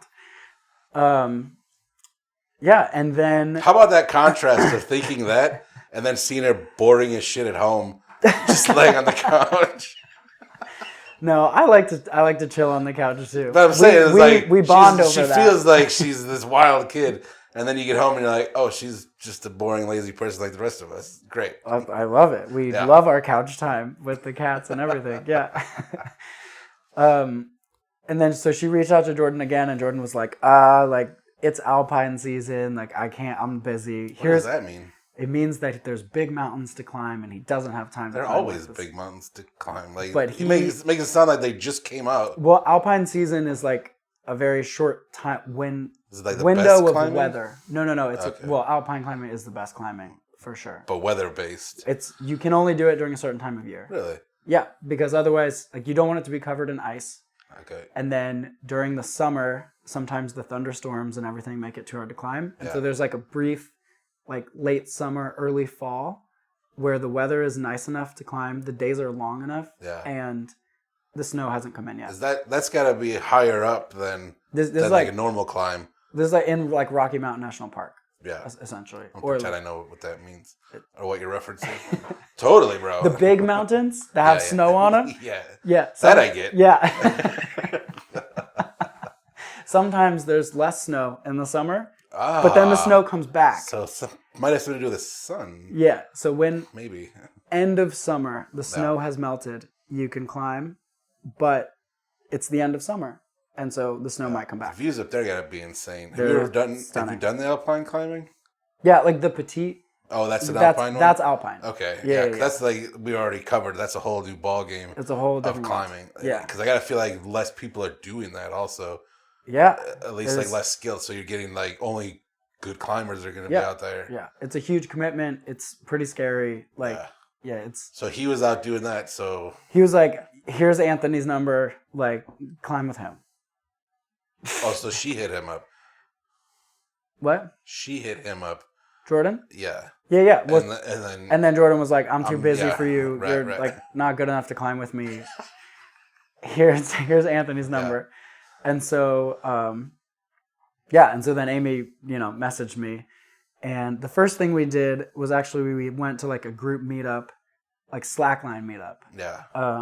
At like the park, and we like slacklined with everybody, and we're hanging out, and we just ended up like chilling at the park and talking on like a picnic blanket until like 9:30 or 10 p.m. on like a Wednesday. Dude, that's like not for nothing. As a side note, that's one of the best things in the world is when you can genuinely connect with somebody, and just conversate, and all of a sudden you're like, oh shit, it's been 10 hours. Like, what are we doing? Like, let's walk somewhere else and keep talking. Yeah, no, I wanted to, but it was like had work. Like, what are we gonna do? Work ruins everything. I know. Was late on a Wednesday. Yeah. But I mean, that really characterized like a lot of our first interactions was like just hanging out and talking until like 3 a.m. or something. Yeah. Stupid. Just like genuinely connecting with somebody. Just genuinely like sitting on the couch and talking and just like we did that. It's like a whole different, it's not, because it's not like dating. No. It's like actually connecting with somebody and especially like when you so much of dating can be very insecure. Yeah. And something like where you're actually connecting with somebody, like you can feel it. Yeah. And you feel it being reciprocated, and you're like, this is actually pretty awesome. Like, you don't know where it's going to go or what it means. Right. But just this connection is awesome. Well, and we thought we were just going to be friends. Right. Like, yeah. We totally thought we were just going to be friends. And that's how I approached, it's crazy that like, that's how I approached the relationship was I'm just going to be me. Yeah. And not hold anything back and not try to impress or do anything. Like, I'm just going to be me, and I have enough friends. Right. And so if it works, it works. And if it doesn't, but it's also that you're not actively pursuing anything. Right. Because like for as outgoing and crazy as she might be, if you start pursuing her, then she's going to pull back. I mean, maybe, well. In the past, at least. Or maybe initially too. She's a whole different person now. But like, she's done amazing things and become an even more incredible person. That I've known since like sophomore year of high school. Yeah. But she had the same, I think she had the same approach too. It was like, we're just going to be friends. I got genuine Amie, and she liked genuine Anthony, and like, we just never stopped hanging out. Yeah. Like, I was like, I like you. Are you pretty mad that she doesn't take your last name? No. That doesn't matter for me. We've joked about it. I thought she would. Really? Yeah. Because I feel like we're similar where like nobody gives a shit for real. Yeah, nobody gives a shit for real. Yeah. But she had expressed previously that she did not like her last name. Really? Yeah. I think Langus is such a unique name, and also she's like the only Langus, because her mom has a different name. Yeah. Like there's not a Langus out there. Like my friend Junker, his last name is Junker. Yeah. But he's the only one, because his dad passed away, and his mom has a different name. And now, he has 2 girls now also, but they're gonna eventually lose their names potentially. That's wild to think about. Yeah. Well, I mean, now it feels like she's going to keep it, which is fine. Like, do whatever you want. Amie Sorbet. Amie Sorbet. What I did, my friend Kelly, her and her husband, I did an episode with a couple of weeks ago, and she legally changed her middle name to her maiden name. So, like, her last name, it was Kelly Green. Yeah. And now it's Kelly Green DeGand. Which I thought was pretty awesome. Oh. Like, I thought that was a real slick way to get around that. That is a slick way to do it. But she's got an awesome middle name, too. Like, yeah. They get too hillbilly if it starts to be like Amie LeClaire, Langus, Sorbet. Yeah. But we were in the middle of talking about how you guys met. So you're friends. Yeah. Where does the romantic aspect then come in? I think we had like kind of playfully flirted like a tiny bit. Are you telling me that Amie Langus playfully flirts with people? Wow. I was also a little fuckboy. Like I was. Yeah. I was pretty playfully flirty. Yeah. Yeah, and there was one. So I actually went. I had gone on a Tinder date or a Hinge date or whatever that like didn't go very well. It was fine, but it was like What do you mean didn't go very well? Like we hung out and had drinks and a little bit of dinner, and then I was like, this conversation sucks. Yeah, there's just nothing there. Yeah, there's just nothing there. Like, we're not gonna hang out again. How did you get that far? Like, didn't you message before that to be like, hey, this is clearly at least interesting enough that we should hang out? Or did you jump to like, let's just go out and see what happens first? Honestly, I don't remember with this particular one. Yeah. Sometimes people are really good over text, and it's not the same over That's true. in person. When you're actually face to face, it's just nothing. Yeah, or it's just superficial. What do you do for work? Kind of talk. I fucking hate small talk. Like, it's a necessary evil. I get it. Yeah. But oh my god, like, tell me about the cosmos, man. Or let's talk about something that matters. Yeah. Like, that's where you want to start, and then we'll get to what kind of music you like later. But that date didn't go well, and Amie had texted me earlier in the day, like, "Oh, what are you doing this weekend?" And I think it was like 8 p.m. or something, and I was like, "Hey, what are you doing tonight? Like, do you want to go grab a drink?" But it was still COVID, and so like everything closed at 9. Yeah. And so I just ended up going to her place, and we just like sat on the couch and talked. Yeah. And I got there at like 9:30 or something, and we talked until like 3 a.m. Yeah. And I slept on the couch, and like went and then, or I think she'll tell you that I like folded my blanket and like put my cup in the sink or whatever. Not for nothing, but like those important things, because what a gentleman, right? Well, stay on the couch. You're not a scumbag, and you picked up after yourself. I mean, I was forced to stay on the couch. Sure. Yeah, I was. I mean, I texted her at 8 p.m. like, "You what? Like, what's going on?" And she was like, "You're sleeping on the couch." Yeah. Little. She doesn't pull any punches. Yeah. Yeah. We'll see you, little. Right. But some people will fight that or push back. No, she was like, "Come hang out." I'm not doing anything. Yeah. And and we talked till 3, and then I went and I climbed with Jordan, and she did something, but she got a massage. And so I remember like texting her like, "Oh, how was your day?" Like, "Oh, we were both tired, whatever." And then she said that she got a massage, but it wasn't very good. And I was like, "I could give you a better one." You sly dog. Yeah. Mm-hmm. I see where this is going. Yeah. And then we ended up hanging out and talking until 3 a.m. again. And then we just never stopped hanging out. Now that's still what you do. And that's what we do. We just Did you give her that massage? Yeah. That's good. Absolutely.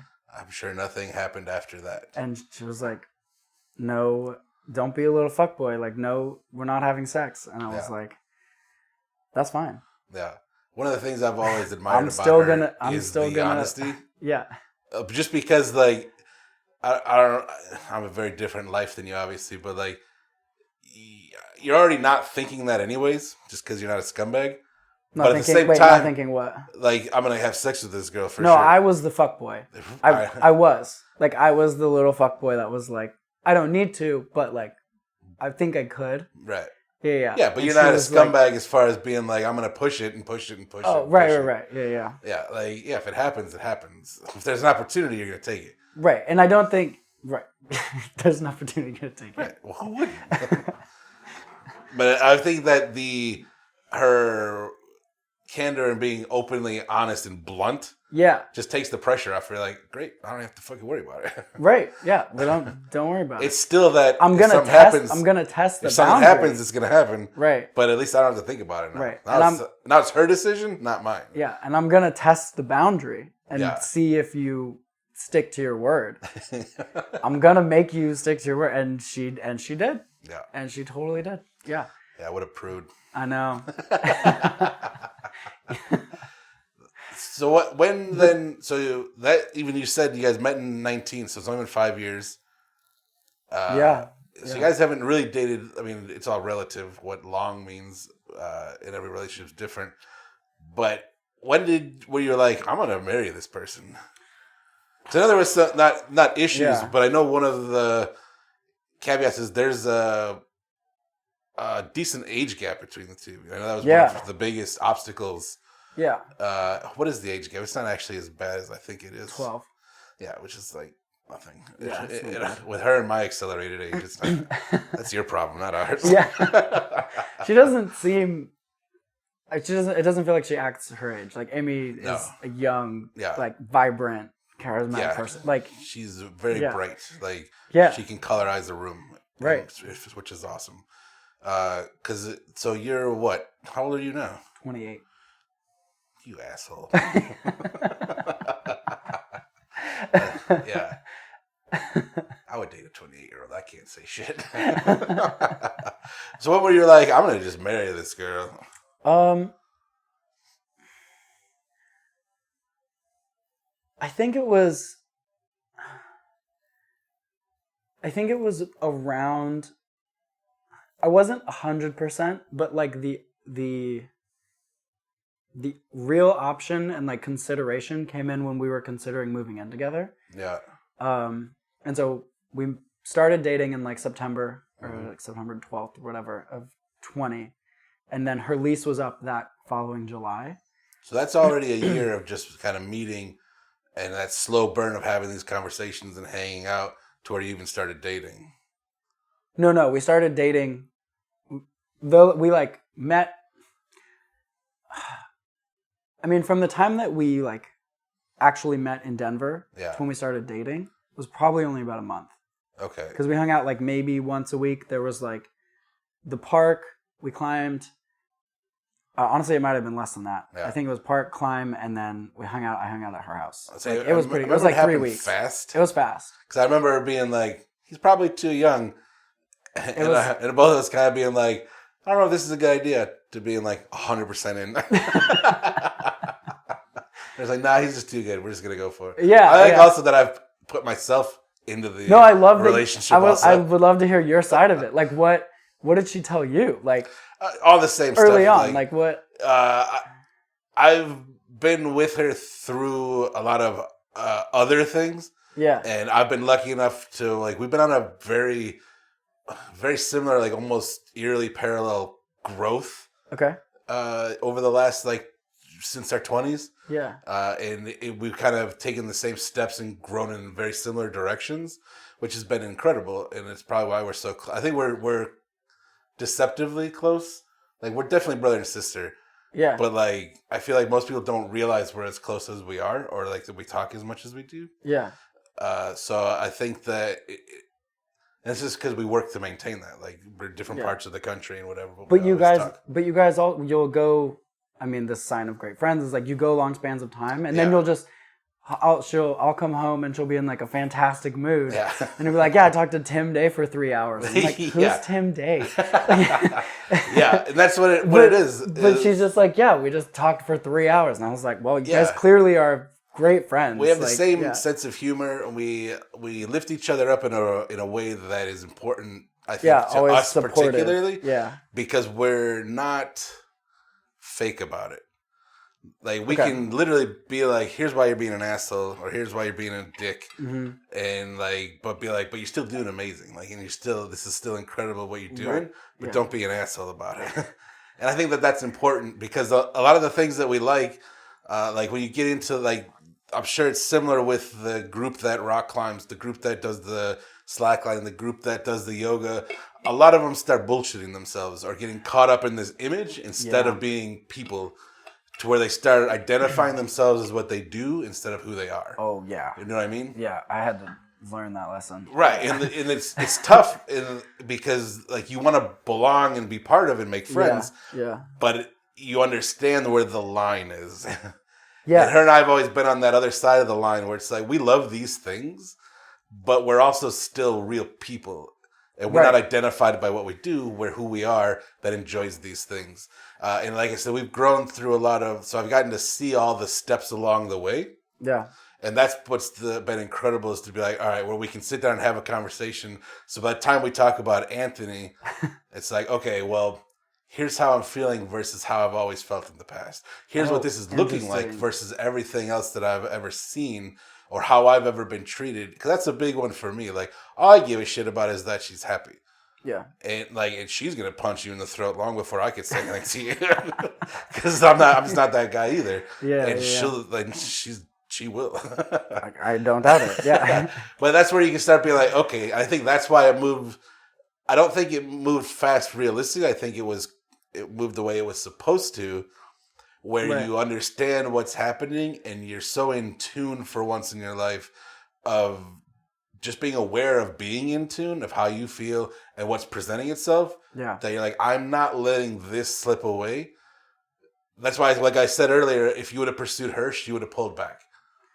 Because potentially at that time, or at least in earlier times in her life, that's where she probably would have been. Yeah. Because I'm showing interest in you. When you reciprocate, it makes me uncomfortable. Because we come from broken places. Yeah.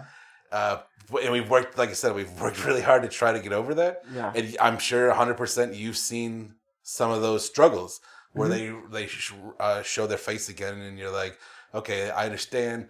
Now at least we're in a place where we can talk about it, right? Be like, hey, this is where I'm at. This is what I'm feeling like, and I'm really having a hard time. And I know you can't do anything. I just need you to try to understand where I'm at, and I am so sorry that I'm here. And then you feel bad, and you're like, I just want to help, but there's not really anything you can do. So seeing those conversations, so when we would talk and be like, like he had this opportunity to do this, and he didn't. Like, whoa, he didn't push on trying to sleep with me. Like, that's a big deal. Yeah. Especially like with what a lot of women deal with out there. Like, it can get pretty gross pretty fast. Right. So it's nice to not be a complete scumbag. Like, you can be a fuckboy all you want. That's your business. And there's situations where that's fine. But respect the boundaries. You don't bring that here. Exactly. Respect the boundaries and stuff for that. Yeah. So just little conversations like that and kind of being like, all right, I mean, what are we waiting for, basically? Because I'm a big component of what are we waiting for? Like, yeah.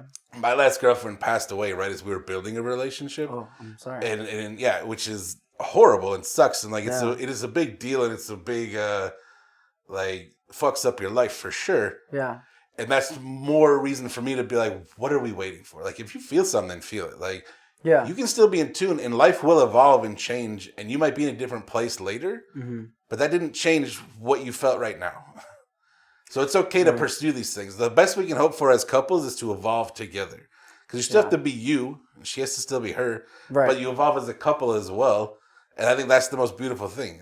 At the end of the day, if we would have waited 5 more years, what would have changed? Nothing.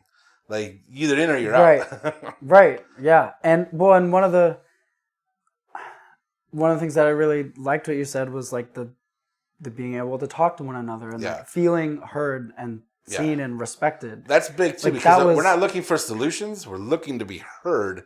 And a lot of people miss that because we all want to fix things. Right. And when you're trying to fix, you're not listening. Yeah. Or you are listening because you're trying to fix it. Well, you hear it and you're trying. But it's a different level. When you're trying to fix it, you're trying to play protector. Right. And I don't need to be protected, and I don't need to be saved. I need you to just hear what I'm saying. Like, for me personally, there's a lot of stuff too where I'm like, I'm feeling a certain way. Yes. I'm not mad at you. I don't need you to fix it. I need you to hear how it made me feel. That's it. I'm going to put it out there, and then it's gone. And you don't have to do anything. I don't even need an apology. I don't care. It doesn't really matter. Right. I just want you to hear that it affected me. Right. Yeah. Right. And I mean, I guess like one of the biggest things where I really felt heard, or one of the first big ones, was she had kind of started bringing up like, oh, my lease is ending and that kind of stuff. But we'd only been dating for like 3 or 4 months. Right. And so thinking about her possibly moving in with me was too much for me. Right. And I was like, I could tell that the pressure that her moving in July was putting on me was making me not want to be in it and not be a part of it. You should feel yourself pulling back. I could feel myself pulling back, being like, oh, that's a lot of pressure. Now this is where the two roads, right? And do I not say anything and just keep pulling? Right. Or do I talk about it like an adult because I cared about this person? Well, and I had to go through some relationships where I didn't know how to talk about things like that. Or how do I express like, hey, when it doesn't mean that I don't like you, you know, it just means that I need time and space and this before we can have that conversation. And, you know, we had that conversation of like, hey, I feel like we can't, let's just not talk about it. Yeah. Like, we don't have to make the decision for a while. Like, it doesn't, we can continue dating whether you move in or don't. Like, but it's too much for me right now. And she respected that. Right. And we didn't talk about it for like, which even that is like huge because in a lot of situations, that's going to end the relationship because like now somebody feels awkward or it was too much and we couldn't reconcile at that moment. Instead of being like, no, I still like you. I'm literally can't handle it right now. We'll talk about it when it comes up. No worries. Right. And she very easily could have been like, well, what do you mean? Yeah. Is it because you can't see us together? Is it because, and if she did that, then it like, I would have turtled and like, I'm like, I'm not going to be able to handle this. Yeah. But she didn't. Right. She was like, all right. And we didn't talk about it. Yeah. Yeah. For, you know, a few months. Yeah. And like the relationship developed more and like I felt very seen and understood. And like, then we had the conversation like, hey, I want you to move in. I would like to invite you to move in with me in July. Like, I think we could be great together. Like, I think we support each other really well. We allow one another to really like live our own lives, but still support each other. Whether that's like emotionally or, you know, doing things together, like hiking and camping and, you know, sitting on the couch, whatever it's going to be. I want to do that with you. And so then she moved in. And it was awesome. Yeah. Like, it was fucking awesome. Like, I loved it. Like, it continues to be awesome. Yeah, it continues to be awesome. Yeah. And so then, what was it, a year? Was that 21? Yeah. So then a year and a half, 22, or maybe 2. I don't know when exactly it was. I was in 23, but I think it was like end of 22. Yeah. I was very much like, we're going to get married. Yeah. Like, I want to marry this girl. This just feels like it just feels forever kind of thing. This is forever thing, you know? Yeah. And then I started planning like the proposal and like I was planning that in like the January, like not proposing until July. Until July, yeah. And how did you propose? We climbed to the top of Le Petit Crepin, and this was at Le Petit as well, right? This is at the top. That's right. Yeah. So I had Did you write it in your little thing when you filled out your paperwork? You're like, also we got engaged. Yeah, this was at the top of that. I hired like 2 of my friends who are like adventure photographers to climb adjacent mountains to get the pictures of us. Cool. To get pictures of us climbing and like of the moment and everything. And it was a surprise because she didn't know. Yeah. And then when we came down, they met us at the lake or the sky pond at the bottom, and we did like the little engagement photo shoot stuff too. That uncomfortably tight shirt you were wearing. Yeah. No, that's every shirt I'm looking at. It's pretty loose. No, that was when I took my shirt off. That's right. I was like, hey, get this shot of me with my shirt off. Like, make the sure. The world's gonna want to see this. I mean, pants are off too. Like, I'm just in. Yeah, you know? are looking delicious. But I mean, how could you? You're like, that's how you feel. Yeah. You just climbed a mountain. Like, if we fucking. I think if I ever climbed a mountain, first thing I would do is rip my shirt off and jump in a lake. It's awesome. I can't argue with that. Looking at it from that perspective, it makes sense. You're like, this is gonna be great. But yeah, like I started thinking about it in January. Yeah. I had like a whole little spreadsheet of like, how are we gonna do this? A spreadsheet? Did you literally make? Were you a crazy person about this? It was a Google Doc. Like, hilarious. There are a lot of variables. Is there? That you have to take into account. Yeah, like what? Well, so like we had to get a campsite. The Rocky Mountain. Oh, the whole trip, planning the trip. Planning the whole thing. So like Rocky Mountain is you can only climb during a certain time of the year. Yeah. Right? So I was like, all right, we'll do it in July. Yeah. It'll be a surprise because it'll be around my birthday. And so we'll plan it around, like, I want to do this for my birthday. Surprise. Oh, right. So completely no idea. Completely no idea. Yeah. I thought you meant you were going to surprise yourself. I'm like, Anthony. No. That's not how it works. Yeah. We had to reserve. So I had to reserve a campsite in a very popular area. So I'm like. At a popular time. At a popular time. Because this is one of those we were just talking about. It's like concert tickets. But it's trying like to get that thing where campsites. it's a very short time. Alpine season. Alpine season. Yeah. Yeah. So it's and this is busy. a classic. This is one of the like 50 classic climbs of North America. Yeah. Like, it's a popular one. So it's pretty amazing actually that it all came together. The weather could have been bad. Yeah, that could have pooped Yeah, it. I had to book the photographers, and I had to make sure that I could climb it. Like, this was going to be the hardest thing that I've ever climbed. That's like the most important piece, and it's like the last thing to you're think like, about. and you're like, I got everything, but I can't climb can the I do goddamn this? thing. And She has to be able to. can Amie do it? Right, Is the other yeah. part. And so, like, it's really hard in the first part of that year to, like... To anticipate 7 months later. Well, to anticipate, but to not take every climbing session as, like, a training session. Oh, yeah, And it's that like, makes sense. oh no, if she says she doesn't like climbing, then like, this is like, fuck, what are we going to do? Like, or if she like has a bad day, it's like, okay, is it going to be okay? Like, is she going to be able to do this? So yeah, they'll wait 7 months to make sure she was still interested. Right. And even attempting this bitch of a This climb. huge object, the biggest thing that she's ever, like. I think she's got that. Yeah. I mean, she definitely has a line where it's like, fuck everything. But I feel like her determination though is to be like, I'm going to do this. You just gotta hope that. You better hope she's in the right mood. Yeah. What if she wakes up and is like, "No, I don't want to do it." Yeah. Then you're fucked. Like, who knows? Yeah. And then I wanted to climb it once before with one of my friends who's a guide, or who's training to be a guide. What you're getting into? Yeah. Makes sense. Well, because with trad, right? There's no bolts, and so how do you know you're on the right route? Well, I thought with trad you didn't need a route. No, there's a specific way to go up this mountain. Okay. Otherwise, I thought the whole point was you can climb anywhere at any time. Anywhere, Okay. anywhere in Now quotes. it's changing. Anywhere is in quotes. Sure. There's a very specific path that that you have to take in order for this to stay the grade that you want. That makes sense. Otherwise, you're going to turn this 5.9 into a 512. Yeah. And it's like, I can't climb 512. Yeah. That's when you fall or it gets dangerous. Have you ever fallen in general, side note? Yes. Like, nothing too bad, or have you ever bumped yourself pretty good? None of my falls have ever resulted in injuries. Okay. Yeah. All right. Fair enough. Yeah. Yeah, like, am I going to be able to do this? Am I going to know where to go? Like, the descriptions are not...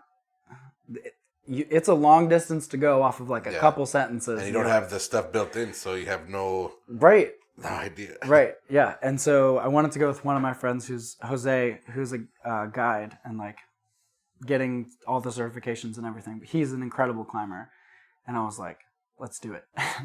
And so we planned to do it the Saturday or the like Sunday before. Really? Yeah. Is it... what's the recovery look like? Rough.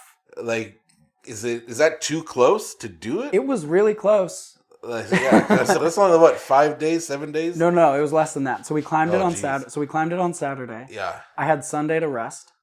And then Monday, Amie and I hiked in and camped. Okay, so which isn't a great rest sleep. Which is not a great rest and then not great sleep. Tuesday? And then we climbed it on Tuesday. For 8 goddamn hours. Yeah. So I climbed it twice in like 4 days, which was rough, but I knew what I was getting into at least. Yeah. Did the Sunday then take 8 hours? Because you had a guide. I'd be curious if it was the same. So we did it slightly differently where we didn't go in and camp.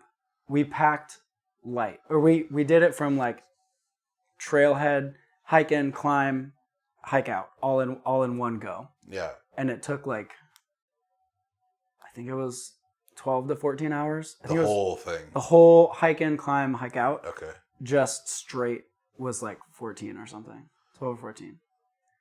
Yeah, so that's probably a little less it's going up. Not much though. Maybe like 7 up, and still like an hour and a half down. Oh yeah. It still is a lot. It's still a long day, and I was wrecked. No and shit. like, yeah. I mean, it's plus the 9-mile hike. Is that what it is to get to Well, the out base? and back, it's 9. So it's like 4.5, 5-ish. Yeah. 4.5 to the base. Yeah. Yeah, or 5 to the base because it's 4.5 to the lake. Yeah. Yeah, that's ridiculous. Yeah. Yeah, so you So had all of these retired things as had to shit, happen. Yeah. And then we did that, and then I had my birthday party scheduled for the Wednesday evening. What a busy week. Oh, it was crazy. I hope you took that week off work. I did. I don't know how you couldn't have. I took the Monday, Tuesday, Wednesday off. Yeah, and then you didn't take Thursday off, like to recover. I don't know, maybe. Well, Wednesday there was the recovery day. Wednesday was your party. And the evening. It was just... I know. Well, it's also work from home, so like that's true. Too, I don't have to go into the office. Yeah, I can kind of But and then Wednesday evening was my birthday party, and also the like surprise we're engaged. Oh yeah, that's pretty great. Yeah, so then all my friends and stuff came, and like, we got to show them that we were engaged. Yeah. So it was a lot of. That's why there was a Google Doc, with like all this stuff. And it was like sun, like where's the sun gonna be? Like, are we worried about shadows? Based on what time you're gonna be there. Based on what time we're gonna be up at the top. What time do we have to start ish? Did you plan it because that gives you like an hour leeway depending on where you want the sun at, and like knowing that it takes 8 hours just to get up this mountain. No, I had like Or you're just thinking like, all right, just in general. Yeah, not that precise. I wasn't.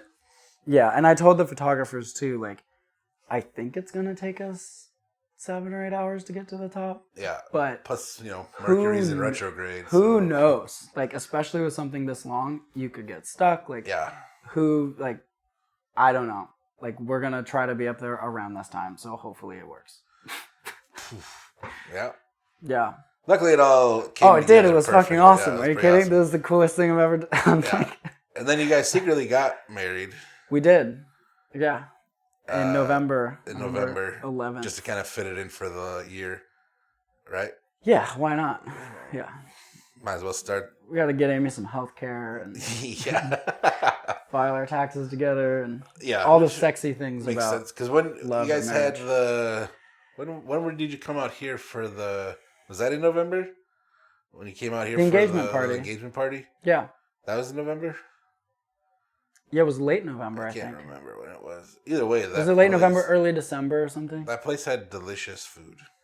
Grace. Yeah. You tried blue cheese for the first time. First time ever. Not only did I try blue cheese on these delicious little meats. The steak bites. I took home like 100 of them. You did. You did. I took you all won the them food with the whole tray. Did. I was like, what the fuck? Sticking like... Well, because Chris was like, yeah, take whatever you want. And I was like, hell yeah. And Chris loves me, so I was like, great. Take all the steaks. I took a bunch. That pistachio cake was amazing. Yeah. So good. That's Amy's favorite pistachio cake. Yeah, I've never even seen it outside of that place, but I've gone there a couple times since. I really like that place a lot. Nice. So now how's married life? It's awesome. Not any different? It's really awesome. I think we were already living together for a while. Yeah. And so like, it was already awesome in terms of like support and loving each other and, living together. We like to do similar things. We, enjoy the downtime that we have together. Yeah. Like we're really good at chilling on the couch. I'm always curious about that, like not for nothing, because you guys are very active lifestyles in general. Yeah. But really, really value that let's be lazy kind of day. Yes. Which I think is nice. Our balance of adventure and chill is the same. Yeah. Yeah. Which is good. But I'd say the only thing that's really changed is just more transparency with financials. Yeah. And like really looking at our financials as like, this is something that we do together. Yeah. Instead of like, I'll take care of my shit, you take care of your shit, everything's good. And we like, don't have to worry about it. It's oddly still pretty common for married people to like not know what the other one's doing financially, which I think is weird. Yeah. Like, it could be a problem if you're not a team about it. Right. So I think that's smart too, to kind of be on the same page. Yeah, and you have to be a team about it. Like you really have to like, you know, be able to have those hard conversations of, Right. this makes me uncomfortable, or I don't feel like we should do that. Yeah. You know, how without getting defensive. Well, especially when it's about money. Just to get to a place like that, you have to, like, the absence of ego has to be first. Right. Just to be able to be like, hey, I'm not coming at you. We're still team. I'm still like with you, but we need to have this conversation to function as a team.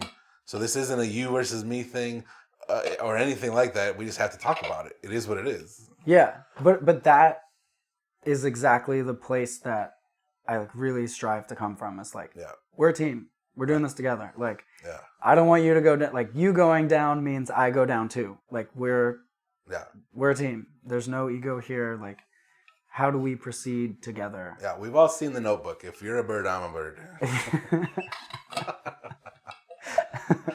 What do you suppose is next for you guys? Mexico. I mean, yeah, Mexico. But that's the fun stuff. I mean, we both really want a house. Yeah. And a place to like. Because what are you guys right now we're in a townhouse or an apartment? Yeah, my little 2-bedroom condo. Because you bought that a couple years ago. Yeah. Right. So we have that, but like we're definitely outgrowing it. Yeah. But yeah, we really just want a little bit of space, a little bit of outdoor space, because there's no like patio or anything. Yeah. Do you think because it's in Denver? It's in Denver. Do you think you'll stay close? Like, I know there's some really also more affordable on the outskirts. Yeah. Little like kind of it's basically like here, like Chicago is expensive as hell, but we're way out in the suburbs. Do you think you go south, or which direction do you think you'd head for house-wise?